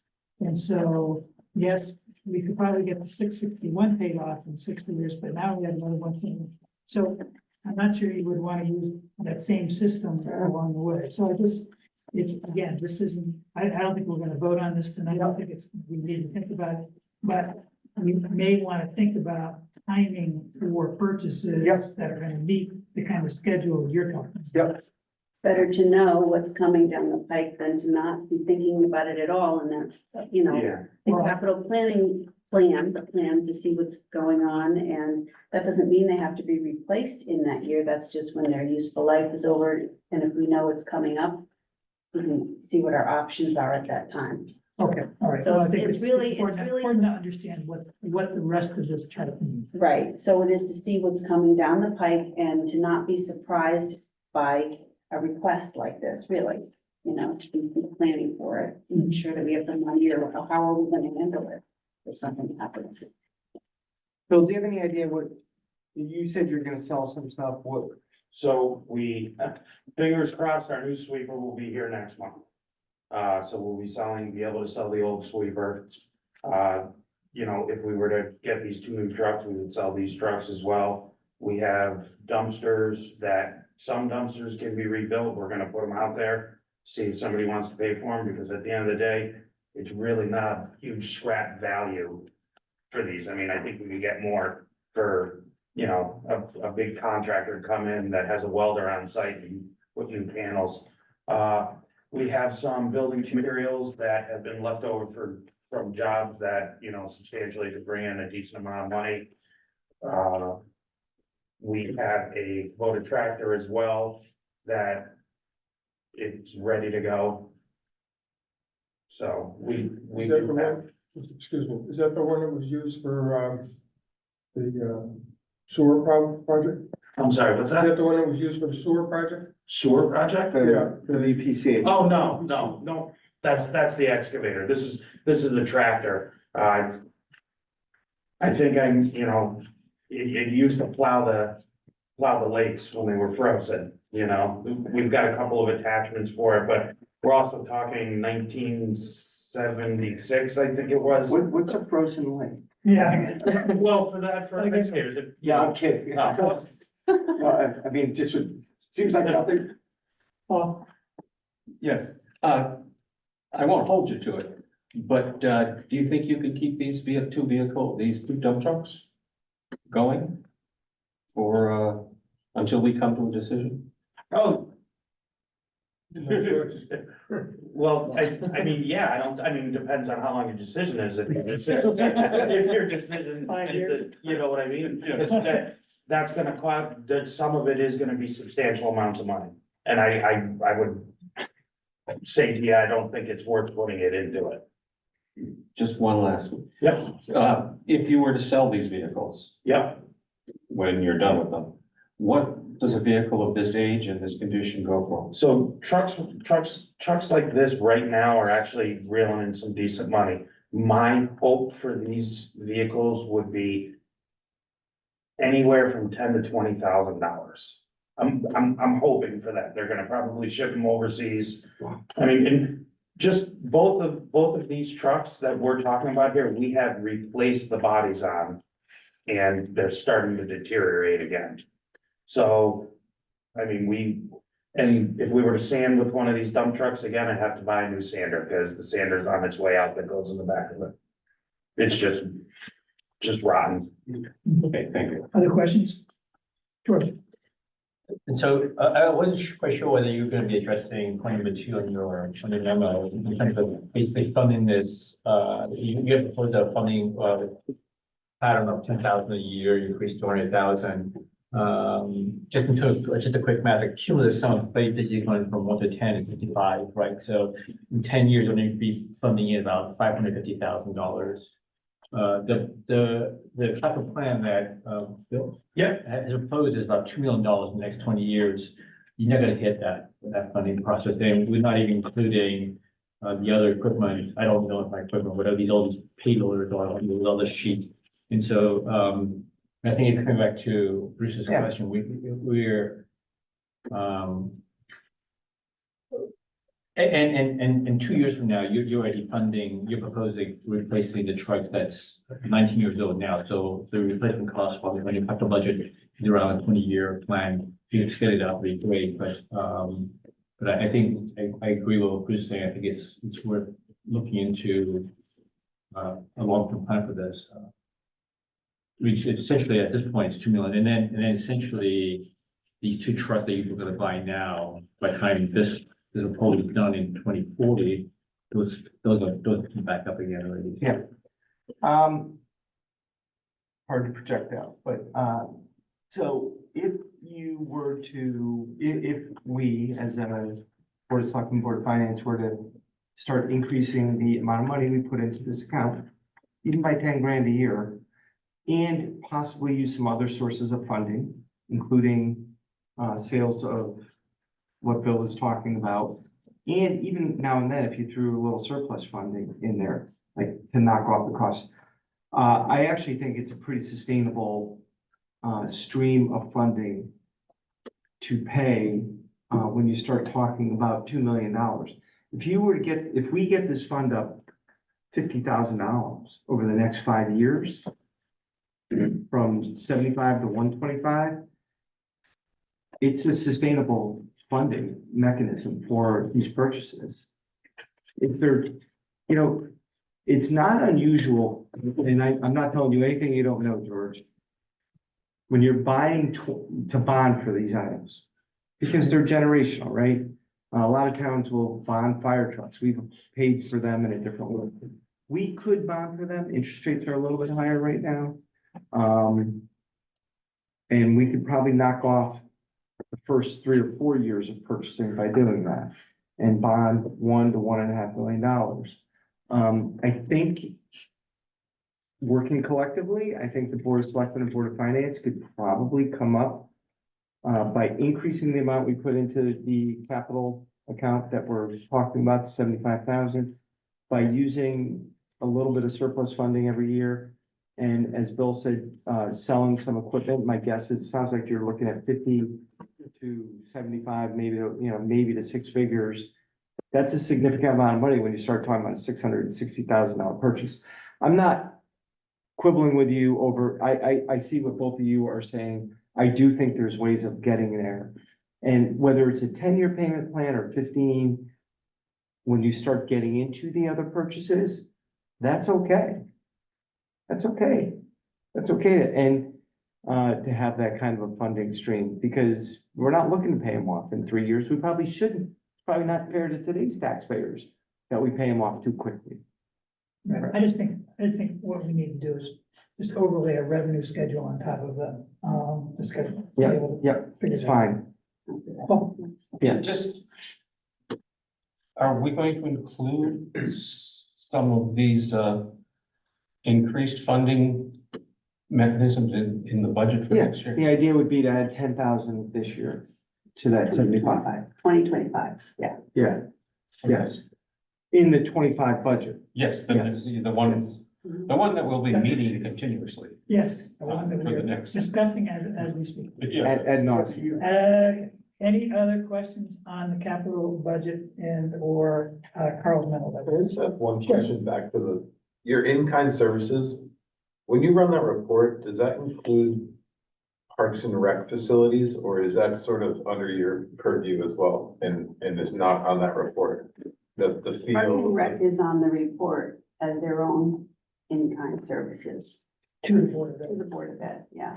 But I think, What But it's about more, Bill? it's more the stuff that Bill does for parking, you know. That's what I mean. Yeah, yeah, yeah. Right. yeah.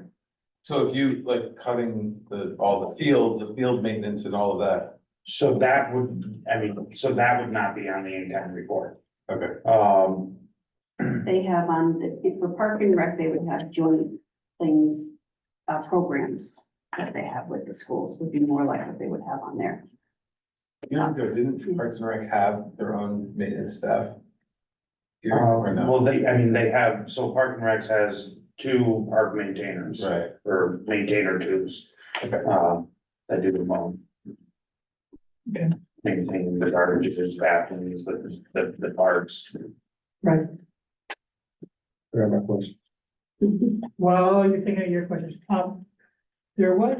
we talked about having a capital planning committee, is that? We're gonna meet on the 22nd, at 3:00, and we have all these reserve accounts, as well as all the capital projects. This is not on the, agenda because this request is for funding now as opposed to in the budget. Right, the other thing I thought of was, with that new equipment, you said you could save labor, so there will be some labor savings. In theory, they'd be able to get more work Right. done. Like That's- faster, easier. The other thing is, John Deere, I don't know if they're still going, but for a while, they were doing 7 years, no interest. So we should look into that. It's an opportunity. Yeah. And my one last question is if we did the 661, it would come out of capital non-recurring. It would come out of the Department of Public Works Reserve Fund. But And that only has like 390,000. We're gonna spend 330 for the, so it would go to negative, whatever that is, 500,000. Oh. Then we'd sell the vehicles and maybe we get 75,000, then it's negative 425. Come to the end of the year and we say, is there any extra surplus? Then next year we put 85,000 in. I mean, there's lots of moving parts, but we get there eventually. so it's Yeah, we're not reducing the 2 million out of the capital. no, All right, that was your. But you could. you could. if If you one wanted, could, I yes. understand, I just wanted. All right, go home, go to sleep. Thank you very much for, being on this tonight. Thank you. Good night. Have a nice night. Good. And congratulations. as a- Thank you. Larry, it's all yours. Do we want to take a break? People are favoring through something. We're not gonna do it that long. So, so Yeah, Bill's done it. You know, every director is different. Jennifer is different than Susie. Bill is different than Larry. And, it's been refreshing and it's been wonderful. He's been wonderful to work with. Yep, that's great. Carl, do you want to do any preamble on IT or should we just run right into, I say enough good things about Larry. Come on. Yeah, we could just start. go for it. No, Larry's great. So I guess I'll have to start by saying, this is gonna be after the previous two, likely, just very dull. You got two organizations, you got two organizations. Jennifer came in here, there's a lot of marketing, there's a lot of splash, there's Celebrate Saybrook, there's Starlight Festival. There's a lot of presence for the stuff that she does out in the environment. Same thing for Bill. When things are going well, the trucks are out, they're plowing, the streets are getting repaired. There's a lot of things that the town sees that DPW does. And one of my favorites, which I don't wanna, this is not a joke, because I've always liked this, the give and take shed. You know, those are things that people see, and it's stuff that people like. My job, on the other hand, is to try to stay invisible, for the most part. So, we gotta start with that. You're the baseball umpire. So, let's keep this going. Hopefully it's gonna come up. It's gonna work. Oh, it worked for me. All right. So, IT department. All right, standard agenda, you're gonna see this a dozen times before the next couple of weeks. Your review of the budget in 25. So there are some increases here. Some of the things that have shown up, then you'll see in the amounts, the top four increases that we've got. There's 10,000 in here, for, we'll call it support augmentation and continuity. There's currently a study being done on operations here at Town Hall. Part of it is IT operations. And in the initial drafts of the report that I've seen, you'll see in staffing, this is a one-member department, 35 hours, that's it. With no augmentation when I'm on vacation or during the evenings or however that all pieces together. And one of the things that they indicate they're gonna focus on is providing some backup level of support, providing some continuity and fixing it so that when I am away, there are people that can be called that will answer the phone and take care of things for their clients and things in town hall.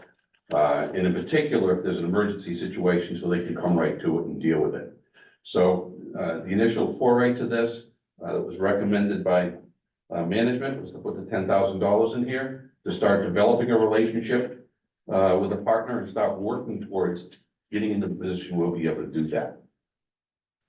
Some other things here. I can interrupt just an aside. Will, CLA have their report on town hall done during budget season or will it be afterwards? Close. Yeah. Maybe not by March 1, or probably not a full report by then, no. Okay, but we may know kind of Some other impacts similar to what Larry's described. Yes, and by the way, the whole backup for Larry is not from CLA necessarily. I mean, we've talked about this in years past. I mean, Yeah. Larry is uber available and he shouldn't be, quite frankly. And if he's in China and we need a Zoom meeting started that we've advertised and we can't get it to go, Matt's there, of course, but no, this is something we've talked about. You've got to have a little bit of backup when you have a one-man show. So anyway, go ahead. Not our, So, okay, so moving on from that one, the next one, the 6240, last year, there was a project that came forward to establish Wi-Fi at the various parks and rec locations, provide infrastructure for potential surveillance operations for there, so that we can go ahead and get cameras at some of the park facilities, upgrade cameras and things that are at mini golf, and put the facilities in place to be able to support that. And in addition, when those things aren't active, be able to use to provide for redundancy for the network services here at Town Hall. So it shows up as an increase this year. It was part of what was presented last year as the project was going forward to be expected. So this one shouldn't really be a surprise. This was programmed going forward. Some other small items here, especially when you compare them to dump trucks. Well, one of the things that showed up as a requirement was making sure that we had backup services in place for our cloud email and data storage. We've been backing up things locally here in our local files. Being able to get the backup of the exchange services that we've had and the email services on the network in the cloud. $2,400 gets it done the entire year. So that's a bit of a bump. The last one here, $1,300 for additional Microsoft 365 licenses. This is basically staff growth. We need to have additional licenses for these people in place. It costs us about $25 per month per person for everybody that we have getting email with Microsoft Office in the environment. And this is just organizational growth that's driving this one. Any questions on this one? Staffing structure, major changes. So we did talk a little bit about the $10,000 in terms of augmentation, but other than that, one 35-hour full-time at-will employee. And over on the right here, the things that are involved. Basically, the gamut from IT, end user support, being the senior editor on the town website. One of the things that just to bring up, the question didn't come up. I was a little bit surprised during the Jennifer's presentation on EDC that the economic development spawned a new website, nice marketing website, which is in direct contrast to the traditional town website, which is more of a reference website. It's there to keep documents, keep minutes, archives, and things like that. Its intent and its design is not to go out and get a flash. When you look at what EDC has to do to keep their website going, and she mentioned this, they've got consultants who are watching it day and night, pulling things behind the curtains to go ahead and make sure it has its highest impact. The town website, on the other hand, if you take a look at the boards and commissions, roughly 15 to 20 boards and commissions, all of their content is managed by their clerks, not by me. So agendas, minutes, calendar items are done by the clerks for those boards and commissions. Most of the departments do 75% of website authoring that they're able to do their department areas on the website by themselves. The system's designed for them to be able to self-support that, and for me to only have to get involved with it if it's something that's really technical, that's a little bit past them. So the model's completely different in terms of the way the thing's designed, and it's kind of reflected in the blandness of the way the website is. You know, that's just the nature of the way it's put together. It's kind of like looking at the reference stats at the library, unfortunately. Or fortunately, because it's getting the job done. Accomplishments.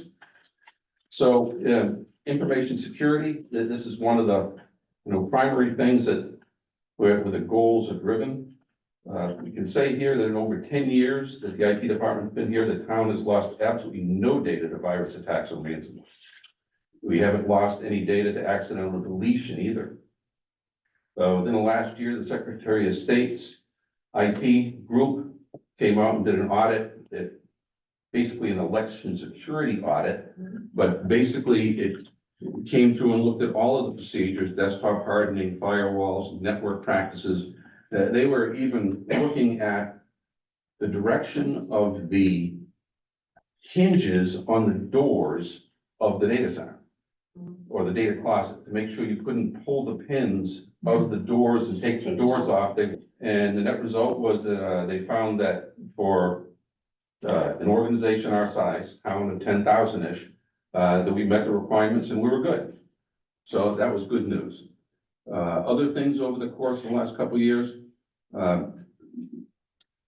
indemnity standards for dealing with cybersecurity insurance continue to go up. They keep asking for more and more controls and things to be put in place. We've been able to meet those each time that those challenges have been there, so we've been able to maintain the insurance. Similarly, as we've been deploying credit card machines out in the environment, we've been able to structure the network so that we can meet the PCI qualification reviews and not have to pay additionally for PCI insurance because of the way that the network is managed. This last year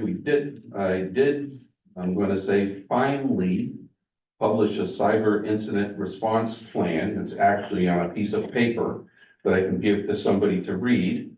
This is a document that's been in draft for a long period of time. Information that I've had in notes and online in the area that I could refer to and when I needed to go ahead and get jobs done. Unfortunately, it wasn't actually, quote, published. It wasn't a published standard and practice. We got that done this year, to be honest, in preparation to the SOTs on it, but it got itself done. Other things that have been going on, we do external vulnerability scanning of the general network, so our public presence that we have here at Town Hall looking out is continually being scanned every month. The credit card network that we have here is being scanned every 3 months for all of our credit card devices to make sure that they're secure. One of the things that we started last year, which is continuing to go on, is we have a cybersecurity training for town employees that we got the service put in place.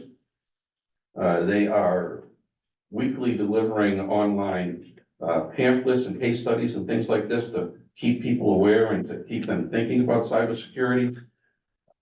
In the background, we are continually testing using phishing emails to see whether or not people are clicking on the emails, to see what kind of, how they are behaving. And every quarter, there are training modules that go out that we send out, they take the training and they get graded on it. We get to see how that all goes. And if we don't take the training, we keep getting notified. Oh, it's constantly, oh yeah. If it goes past the time it's due, people get reminded daily. So I think most everybody here knows cybersecurity is, expensive insurance right now. CIRMA, Connecticut Interlocal Risk Management Association, which insures, the majority of towns, boards of eds and, other public entities, used to have pooled insurance for cyber. That goes back about 4 years ago, but that got so expensive, their underlying carrier, that they now farm it out. They're trying to broker it. And the cyber coverage requires, for you to get it as a municipality, requires many levels of comfort by that insurance carrier. And I know there are towns, smaller towns, that do not have cyber coverage. They don't have it. We're in a good spot. Larry's done a great job getting that coverage for us every year because you wouldn't want to fly naked, so to speak, so. Thank you. Next one, Windows 11 preparedness. Was it? So for this delves quickly into a few moments of techno geek type stuff. Suffice it to say that Windows 11 as a Microsoft operating system has been out for a little bit. Windows 10 is going to go end of life in about a year and a half, which seems like a long time, but it really isn't when you take a look at the length of time that computers last and how rapidly they're being turned over. And the fact that computers, some of them, which are only 2 or 3 years old, aren't capable of running Windows 11. So there is a need to be able to get the hardware inventory that's in place up to a minimum configuration standard so you can run them in Windows 11 system. Because what's going to happen is come that time, come October, November of 2025, Microsoft is going to stop providing support for Windows 10. There will be no security updates for Windows 10, and you won't be able to get the monthly patches and things that you need to remain safe. So for people who are cyber geeks, there's a real push to make sure your workstation fleet are Windows 11 compliant by that time next year. So in this regard, we're actually in fairly good shape. At this particular point, 20 of the 60 systems that we've got that are general user systems, 23 are already at Windows 11. 24 of them that we have here already meet the minimum hardware requirements for Windows 11, so we can upgrade them. And this has been verified by Microsoft's tests software on those systems to ensure that that's there. We've got 9 systems in-house on the shelf, which are in the process of being deployed. So by the end of January, these should be out. They're going to replace 9 systems which were not Windows 11 capable, which is going to leave us with 4. And those are targeted for being replaced in February and March of this year. A couple of them are in accounting. The people in accounting don't like to see their equipment messed with during tax season. You know, it's like you don't mess with the equipment in the tax collector's office in July or January. There are times that you've got to stay away from these things. So staying away from accounting until February, March, but after they're done, then the entire 60 system fleet should be Windows 11 capable, and we shouldn't have any problem getting that when they're there. One of the things that will be nice is it's projected that Windows 11 will be supported up to 2030. So in that regards, we'll be able to get the security patches on these systems for another 6 years, which will give us plenty of time to work through the life cycle of getting them replaced and getting them upgraded without facing this type of problem in the near future. Networks enhancements. Well, maybe something that people would see would have been rollout to the public Wi-Fi at the various locations, the town beaches. The Wi-Fi was put out here in Town Green, and it's been available on the green where it wasn't before. The Wi-Fi at Mini Golf was installed. It's out at Trask Park, like I said, in the 2 beaches. So that was installed this last year. Part of that has included the 500 megabits backup network surface for Town Hall. The public Wi-Fi is actually running 500 megabits available to the public when it's there. Town Hall is running on a 1 gigabit circuit, but if something were to happen in Town Hall, would it be an emergency situation, we could shut down the public Wi-Fi and use the 500 megabits to keep Town Hall going in the event we lose our fiber connection. The PCI network will be completely separate, segregated network so that we can meet our PCI compliance. To have redundancy of connection, there was a point-to-point wireless bridge installed between Town Hall and Family Services. And a number of these locations also have cellular backup for internet access. So for example, here at Town Hall, if we lose the fiber connection to the Nutmeg network and we lose the Comcast connection to the cable network, there is actually a cellular backup that we can use to get critical services out over cellular in the event that those 2 things happen. And that's new this last year. Another thing that's going to be coming, this is looking at April 2024. I was working with the folks on the project plan on this today, is we're going to be switching from our current Comcast telephones to the next generation of the product they're offering, which is a Mastergy WebEx capability. We've been on the Comcast phones now for 7 years that we've had since we replaced the in-place PBX They're getting a little bit long in the tooth. They will be, the move to the new system is actually gonna I'm gonna say, potentially reduce the cost. I'm looking at figures which say it's gonna be lower. But we'll see how that plays out. What I can say is it's not going to go up. And there are a number of things that are gonna be going on in the system which will make it much more valuable from the purposes of disaster recovery and business continuity. The phones that we will be getting will be completely portable.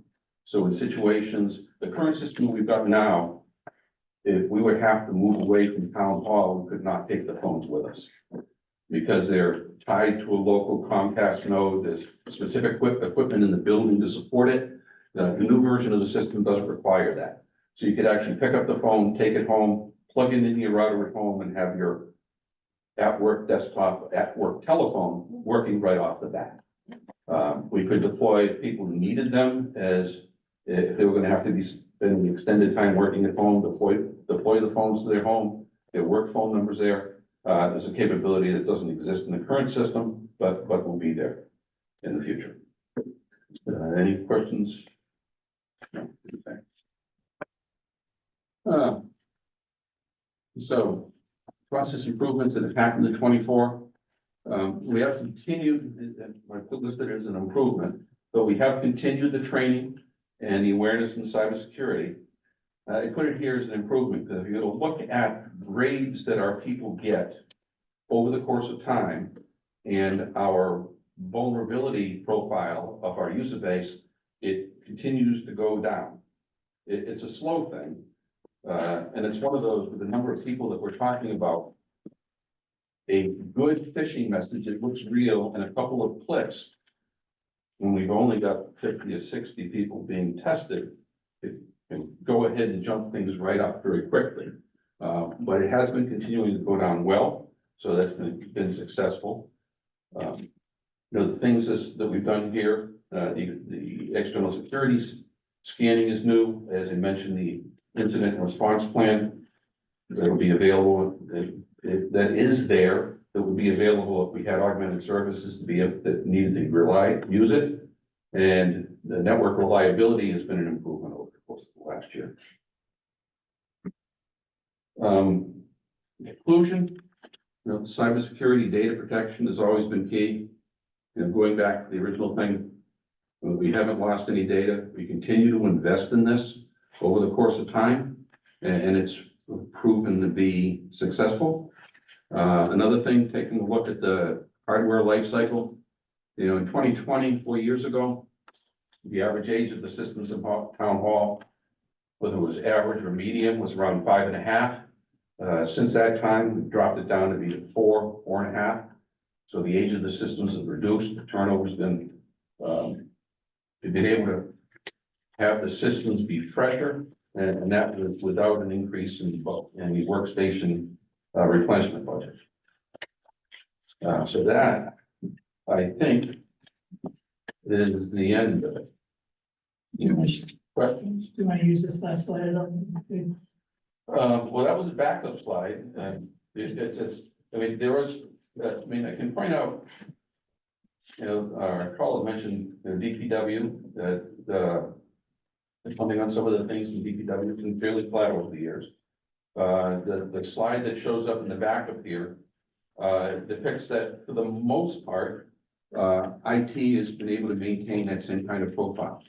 There have been over the course of the years some jumps. If we, we'll bring up the slide.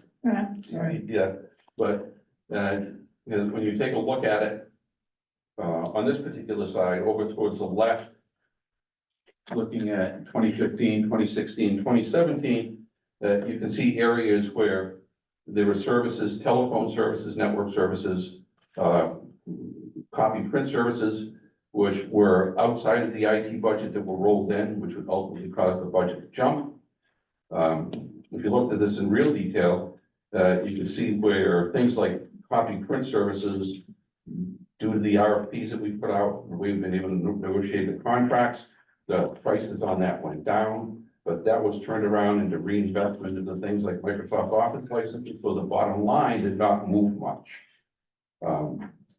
We did pick up, over the last couple of years, Park and Rec had their own communications and telephone budget, and that was pulled into the IT department. So there have been some growth there, but for the most part, if you were to be adding all of the departments and the contributions, it's been fairly flat.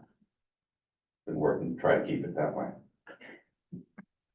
So, Okay, questions?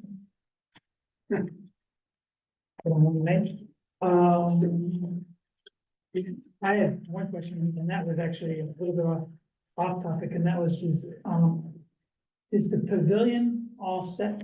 You were gonna do Wi-Fi, and then we're gonna be able to have it set up for Zoom meetings and things like that, is that, so the pavilion's set from the Wi-Fi and networking perspective. And we can talk a little bit about the town garage too, because that was one that was left over from Bill's discussion. And in terms of the Zoom capability and getting some reasonable audio, video, visual in there, the TV is for the pavilion is actually sitting down in the classroom in a box in Park and Rec right now. We've got to find the time to get it installed.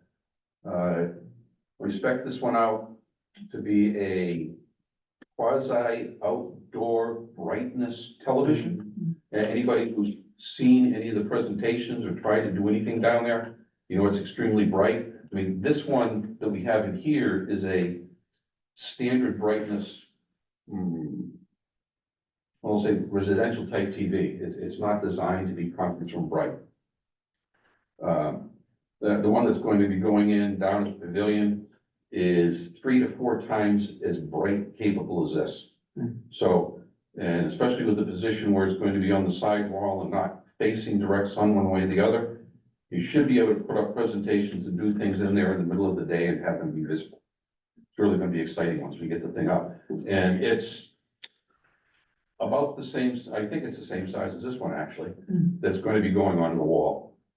And there will be some audio capability going in and some camera type thing to be able to support the Zoom meetings. But we're expecting to see that happen during sport, to actually be able to get the stuff put up and get it taken care of. Yeah. But the equipment's in house. The town garage, it's funny because Tommy grabbed me as he was leaving to ask me the same question about the stuff going on in the second building, town garage, getting the network out there. One of the things that will be happening with the phones that we'll be able to do as the phones transition, the network services currently at town garage is also there supporting the phone system. As we switch over from the phone system, we're going to move to the same type of network configurations that we've got at the other locations, which will not only allow the speed of the network to increase, we will be putting in business class Wi-Fi there. So that similar to the way the Wi-Fi works at the other locations, Comcast will deploy multiple Wi-Fi access points at the location. And we will be putting in the cellular backup for the network there also. So if they were to have a problem with the cable connection, causing them to be disconnected, they'll be able to remain connected over the mobile network. And once that's done, we can get the tablets and the equipment out to the second garage. So I expect to have that by the end of the networking. I expect to be done somewhere towards the beginning of the second quarter. So I would expect by the time the end of the fiscal rolls around, all that will be in place. got it, question, George? Just a quick question. So I think you started this whole conversation with having a backup for you when you're not here, and I presume that the majority of the increased $10,000 is to purchase for that backup. And so I presume that this service is available, it's an outsourced service, and the cost, It would be an outsourced and service. the cost is 10,000. No, we don't know yet. First of all, we have to find a partner that Larry, I think Larry's gonna have to be comfortable with those folks. We used to use a company called Star Computing. I don't know if it'll be them or not. And that, no comment, you don't need to comment. Well, no, Whoever it is, we're gonna look for it. And then this budget that budget is probably gonna have to be built a little bit. I don't know what those consulting costs are going to be. I don't know if it's a number that's 10,000 or 25,000 to have that kind of on-call. Also maybe assistance generally. Sure. So maybe they take over the fishing duties or, you know, or I have no idea. I have no idea what kind of outsourcing we would do with a company like that. Yeah, I think that ultimately I mean, Carl mentioned Star, I mean, Star is still out there now and they actually show up as a potential resource in the disaster recovery center. They have been using them over the course of the years to take care of some major projects and server upgrades and things like that, so they continue to be familiar in the environment. They used to be on site. Yes. They do have remote access into here if they need it. They do have administrative passwords and things that they can use if they need it, if the emergency presents. But they're out of touch a good portion of the time now.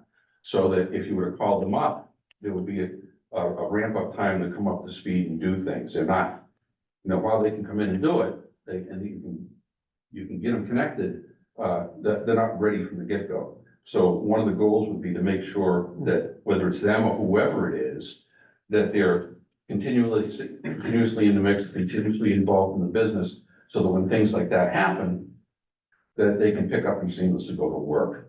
And that we don't have, and that we really should have. Yeah. Yeah. That's the idea. Other questions? You're not, Larry, thank you very much. Appreciate you You're coming. welcome. Thanks, Larry. Thanks for staying out late. Okay, George?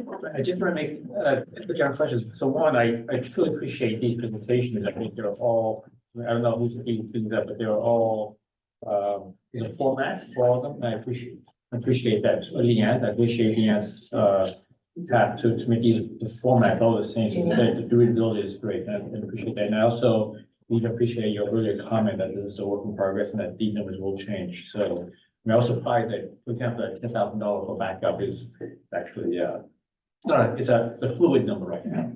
So I appreciate that. Placeholder. Okay. Okay, anybody else? We did discuss the, item 9, which was the, Department of Public Works Fleet Capital Management Program. So we're at 10, presentation of the elderly, benefit recommendation, and Carl?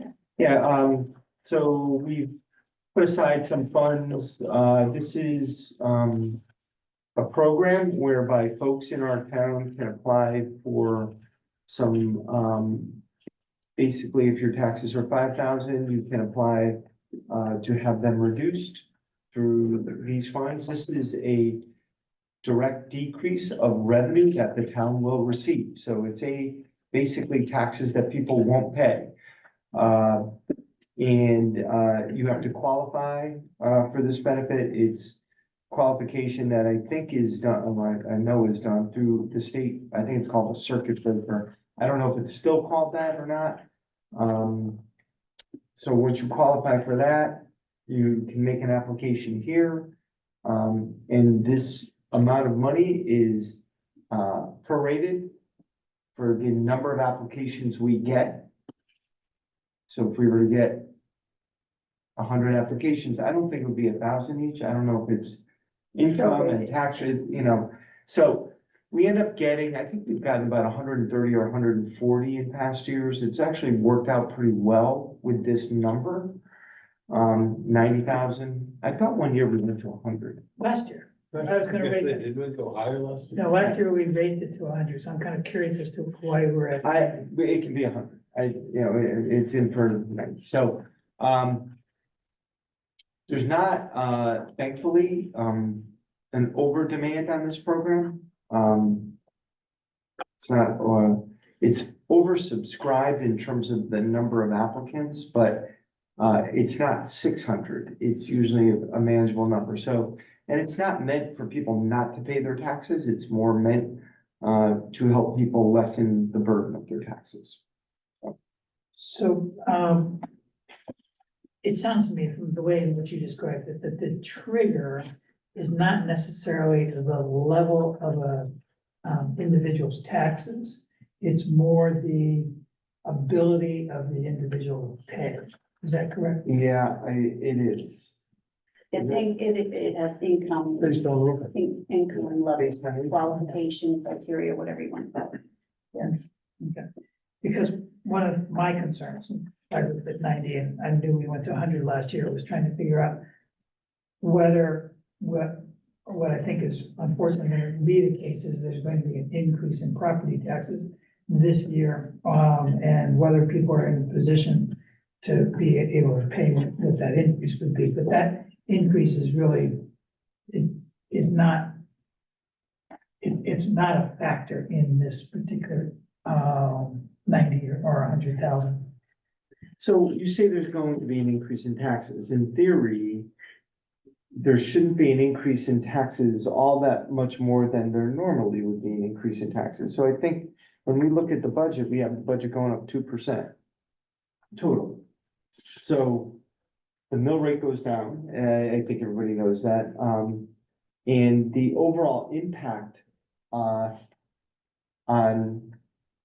the town's taxpayers is a 2% increase distributed through property taxes essentially. So But what you were saying, when I asked the question at the last meeting, was because of the differential between commercial and residential, if residential is going to, you know, it was assessed at a higher amount. than It was, commercial. yeah. So there's that factor that has to be played into it as well. So it's not like it's gonna be 2% and then that's across the board versus the last year. So we need to bear that in mind. I don't know how you'd go about doing that. We could probably get from the assessor a range of what, so if you live in a house that's now valued at 400, 600, 800,000, I suppose. And the mill rate goes to 15.9 from where it is now. You know, what would the taxes go up on that property? I mean, I don't know what else you can do. How much of the funds were used last year? That's the question. They were all used. Depleted, They were used. so the 100,000 was depleted. It was. So if he took last year's bills, I don't know how the work would be. Say there was 100 people, 120, maybe you said. When you look at their new assessments, you kind of get an idea. Yeah. I don't know, yeah, you're right. I mean, that, you could probably look at those folks who applied. And look at the value of the houses and, so. Okay, well, first of all, let me ask, this was sent to us, are people ready, willing, and able to vote on it tonight, or do we want, would there be a problem to push it to our next meeting? We do have a few meetings coming up for. It doesn't, we need to know because it's part of the mill rate calculation. Yeah. So the next meeting is So fine. there's the 27th. We generally, Because the agenda does list it as a consideration, so there'd be no reason why we shouldn't be able to vote on it tonight if we wanted to. Well, exactly, I'm just kind of getting a sense of the group as to whether we want to. one of the reasons we tried to tackle this early is because we don't want to forget about it. And we've gotten to the point sometimes where we're like, should we do the elderly tax benefit? And it's like March and we're like, yeah. So I think we try to put it on the agenda early so that we get that piece of the puzzle done and move on and don't forget about it. But we won't forget about it if we put it on. Well, let me just agenda. ask, are people ready to vote on this tonight? Is there anybody who would object to vote on it? Well, in the past, we've always tried to do two set, and I think we ought to stick with that rule. All right, let's plan on doing this, not at the Saturday meeting, but at the next time we get together, which is what the 30th, we'll be getting together. Yeah. All right. The meeting, February 6th, the 30th. Yeah, it's the 27th. Oh, okay. Okay, George? So then, similar to the previous item, we're gonna basically pass any vote on the DPW. request until 2 weeks from now as well. Right. And I guess we should follow Paul's question, right? I mean, we assume the truck is gonna last just 2 weeks plus going to the town meeting and so on. Yeah. I'm sorry, I didn't. But the trucks have to last that long, right? Yeah, Yeah. Oh, they'll last. So that, because even if they That's vote like, for I it, guess his opinion that. it's gonna be six months before we actually get a truck, so. I think he's not looking for this to be delayed 2 years. I think. I understand, but it'll be 2 weeks and then the town meeting and then whatever delay is, actually will be. That'll work. All right, let's jump to the selectmen. So I'm gonna be quick because it's 9 o'clock. So Larry Bonan's retirement party is the afternoon of our morning meeting. So if you're interested in saying hello to Larry, it's $25 ticket at the Elks Club. I think we're doing it from 1 to 5, so On the 27th. yeah, we would encourage you to buy tickets in advance because we're trying to get a head count. So you can buy them from Bill Claffey, you can buy them from my office. So obviously, we'd love to have you there. The referendum on the PERF study is next Monday, 12 to 8. Just want to remind everybody to vote. Moving forward on the Beaver Dam Trail culvert, have meetings with 2 homeowners whose properties are going to be impacted by easements on January 25th. But we really want to move forward with that project and get it out to bid in late summer, early fall. There's still a lot of work that needs to be done on it. As you know, that's a $1.5 to $2 million project at least. And it'd be great to have a firm number on it in the fall. Lastly, I want to tell you guys a little story. So I went to Lisbon, Portugal last Wednesday night and came back yesterday. Quick weekend, Thursday, Friday, Saturday, Sunday. We were out to dinner, we went with another couple, came back to the hotel bar on Saturday night. Have a late night, whatever finisher, I guess we'd call it.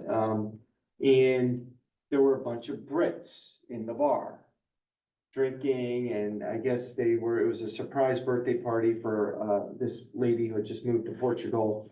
And all her friends came and, whatever, and they were singing all these Motown songs. And there's, whatever, they're from outside of London, and Ashley, who I was with, starts dancing a little bit, and they're like, come dance with us if we're not too loud. So she goes over and starts kind of dancing with them, and then I see her pointing at me. And they're like, yeah, that's him. And I'm like, what? And so they come over, and the guy says, my daughter, now this is a British guy, my daughter was married at Saybrook Point Inn. You were the champion? Small world. And I'm in Lisbon. And she goes, yep, she married a fellow from Chester, Connecticut. And we were all at Saybrook Point Inn, and I'm like, that's crazy. Small world. And so they're like, let's get a picture with the mayor. Here we are. So I just thought that was really awesome. Yeah. I was like, International repute. All right. Carl, is that it? yeah, that's it. Liaison reports, No, I haven't. comments from board members? We didn't start with any public and we lost what we had. Okay, so no comment from me. Motion to adjourn. Second. All in favor, say aye. Any opposed? Thank you all very much. Yep.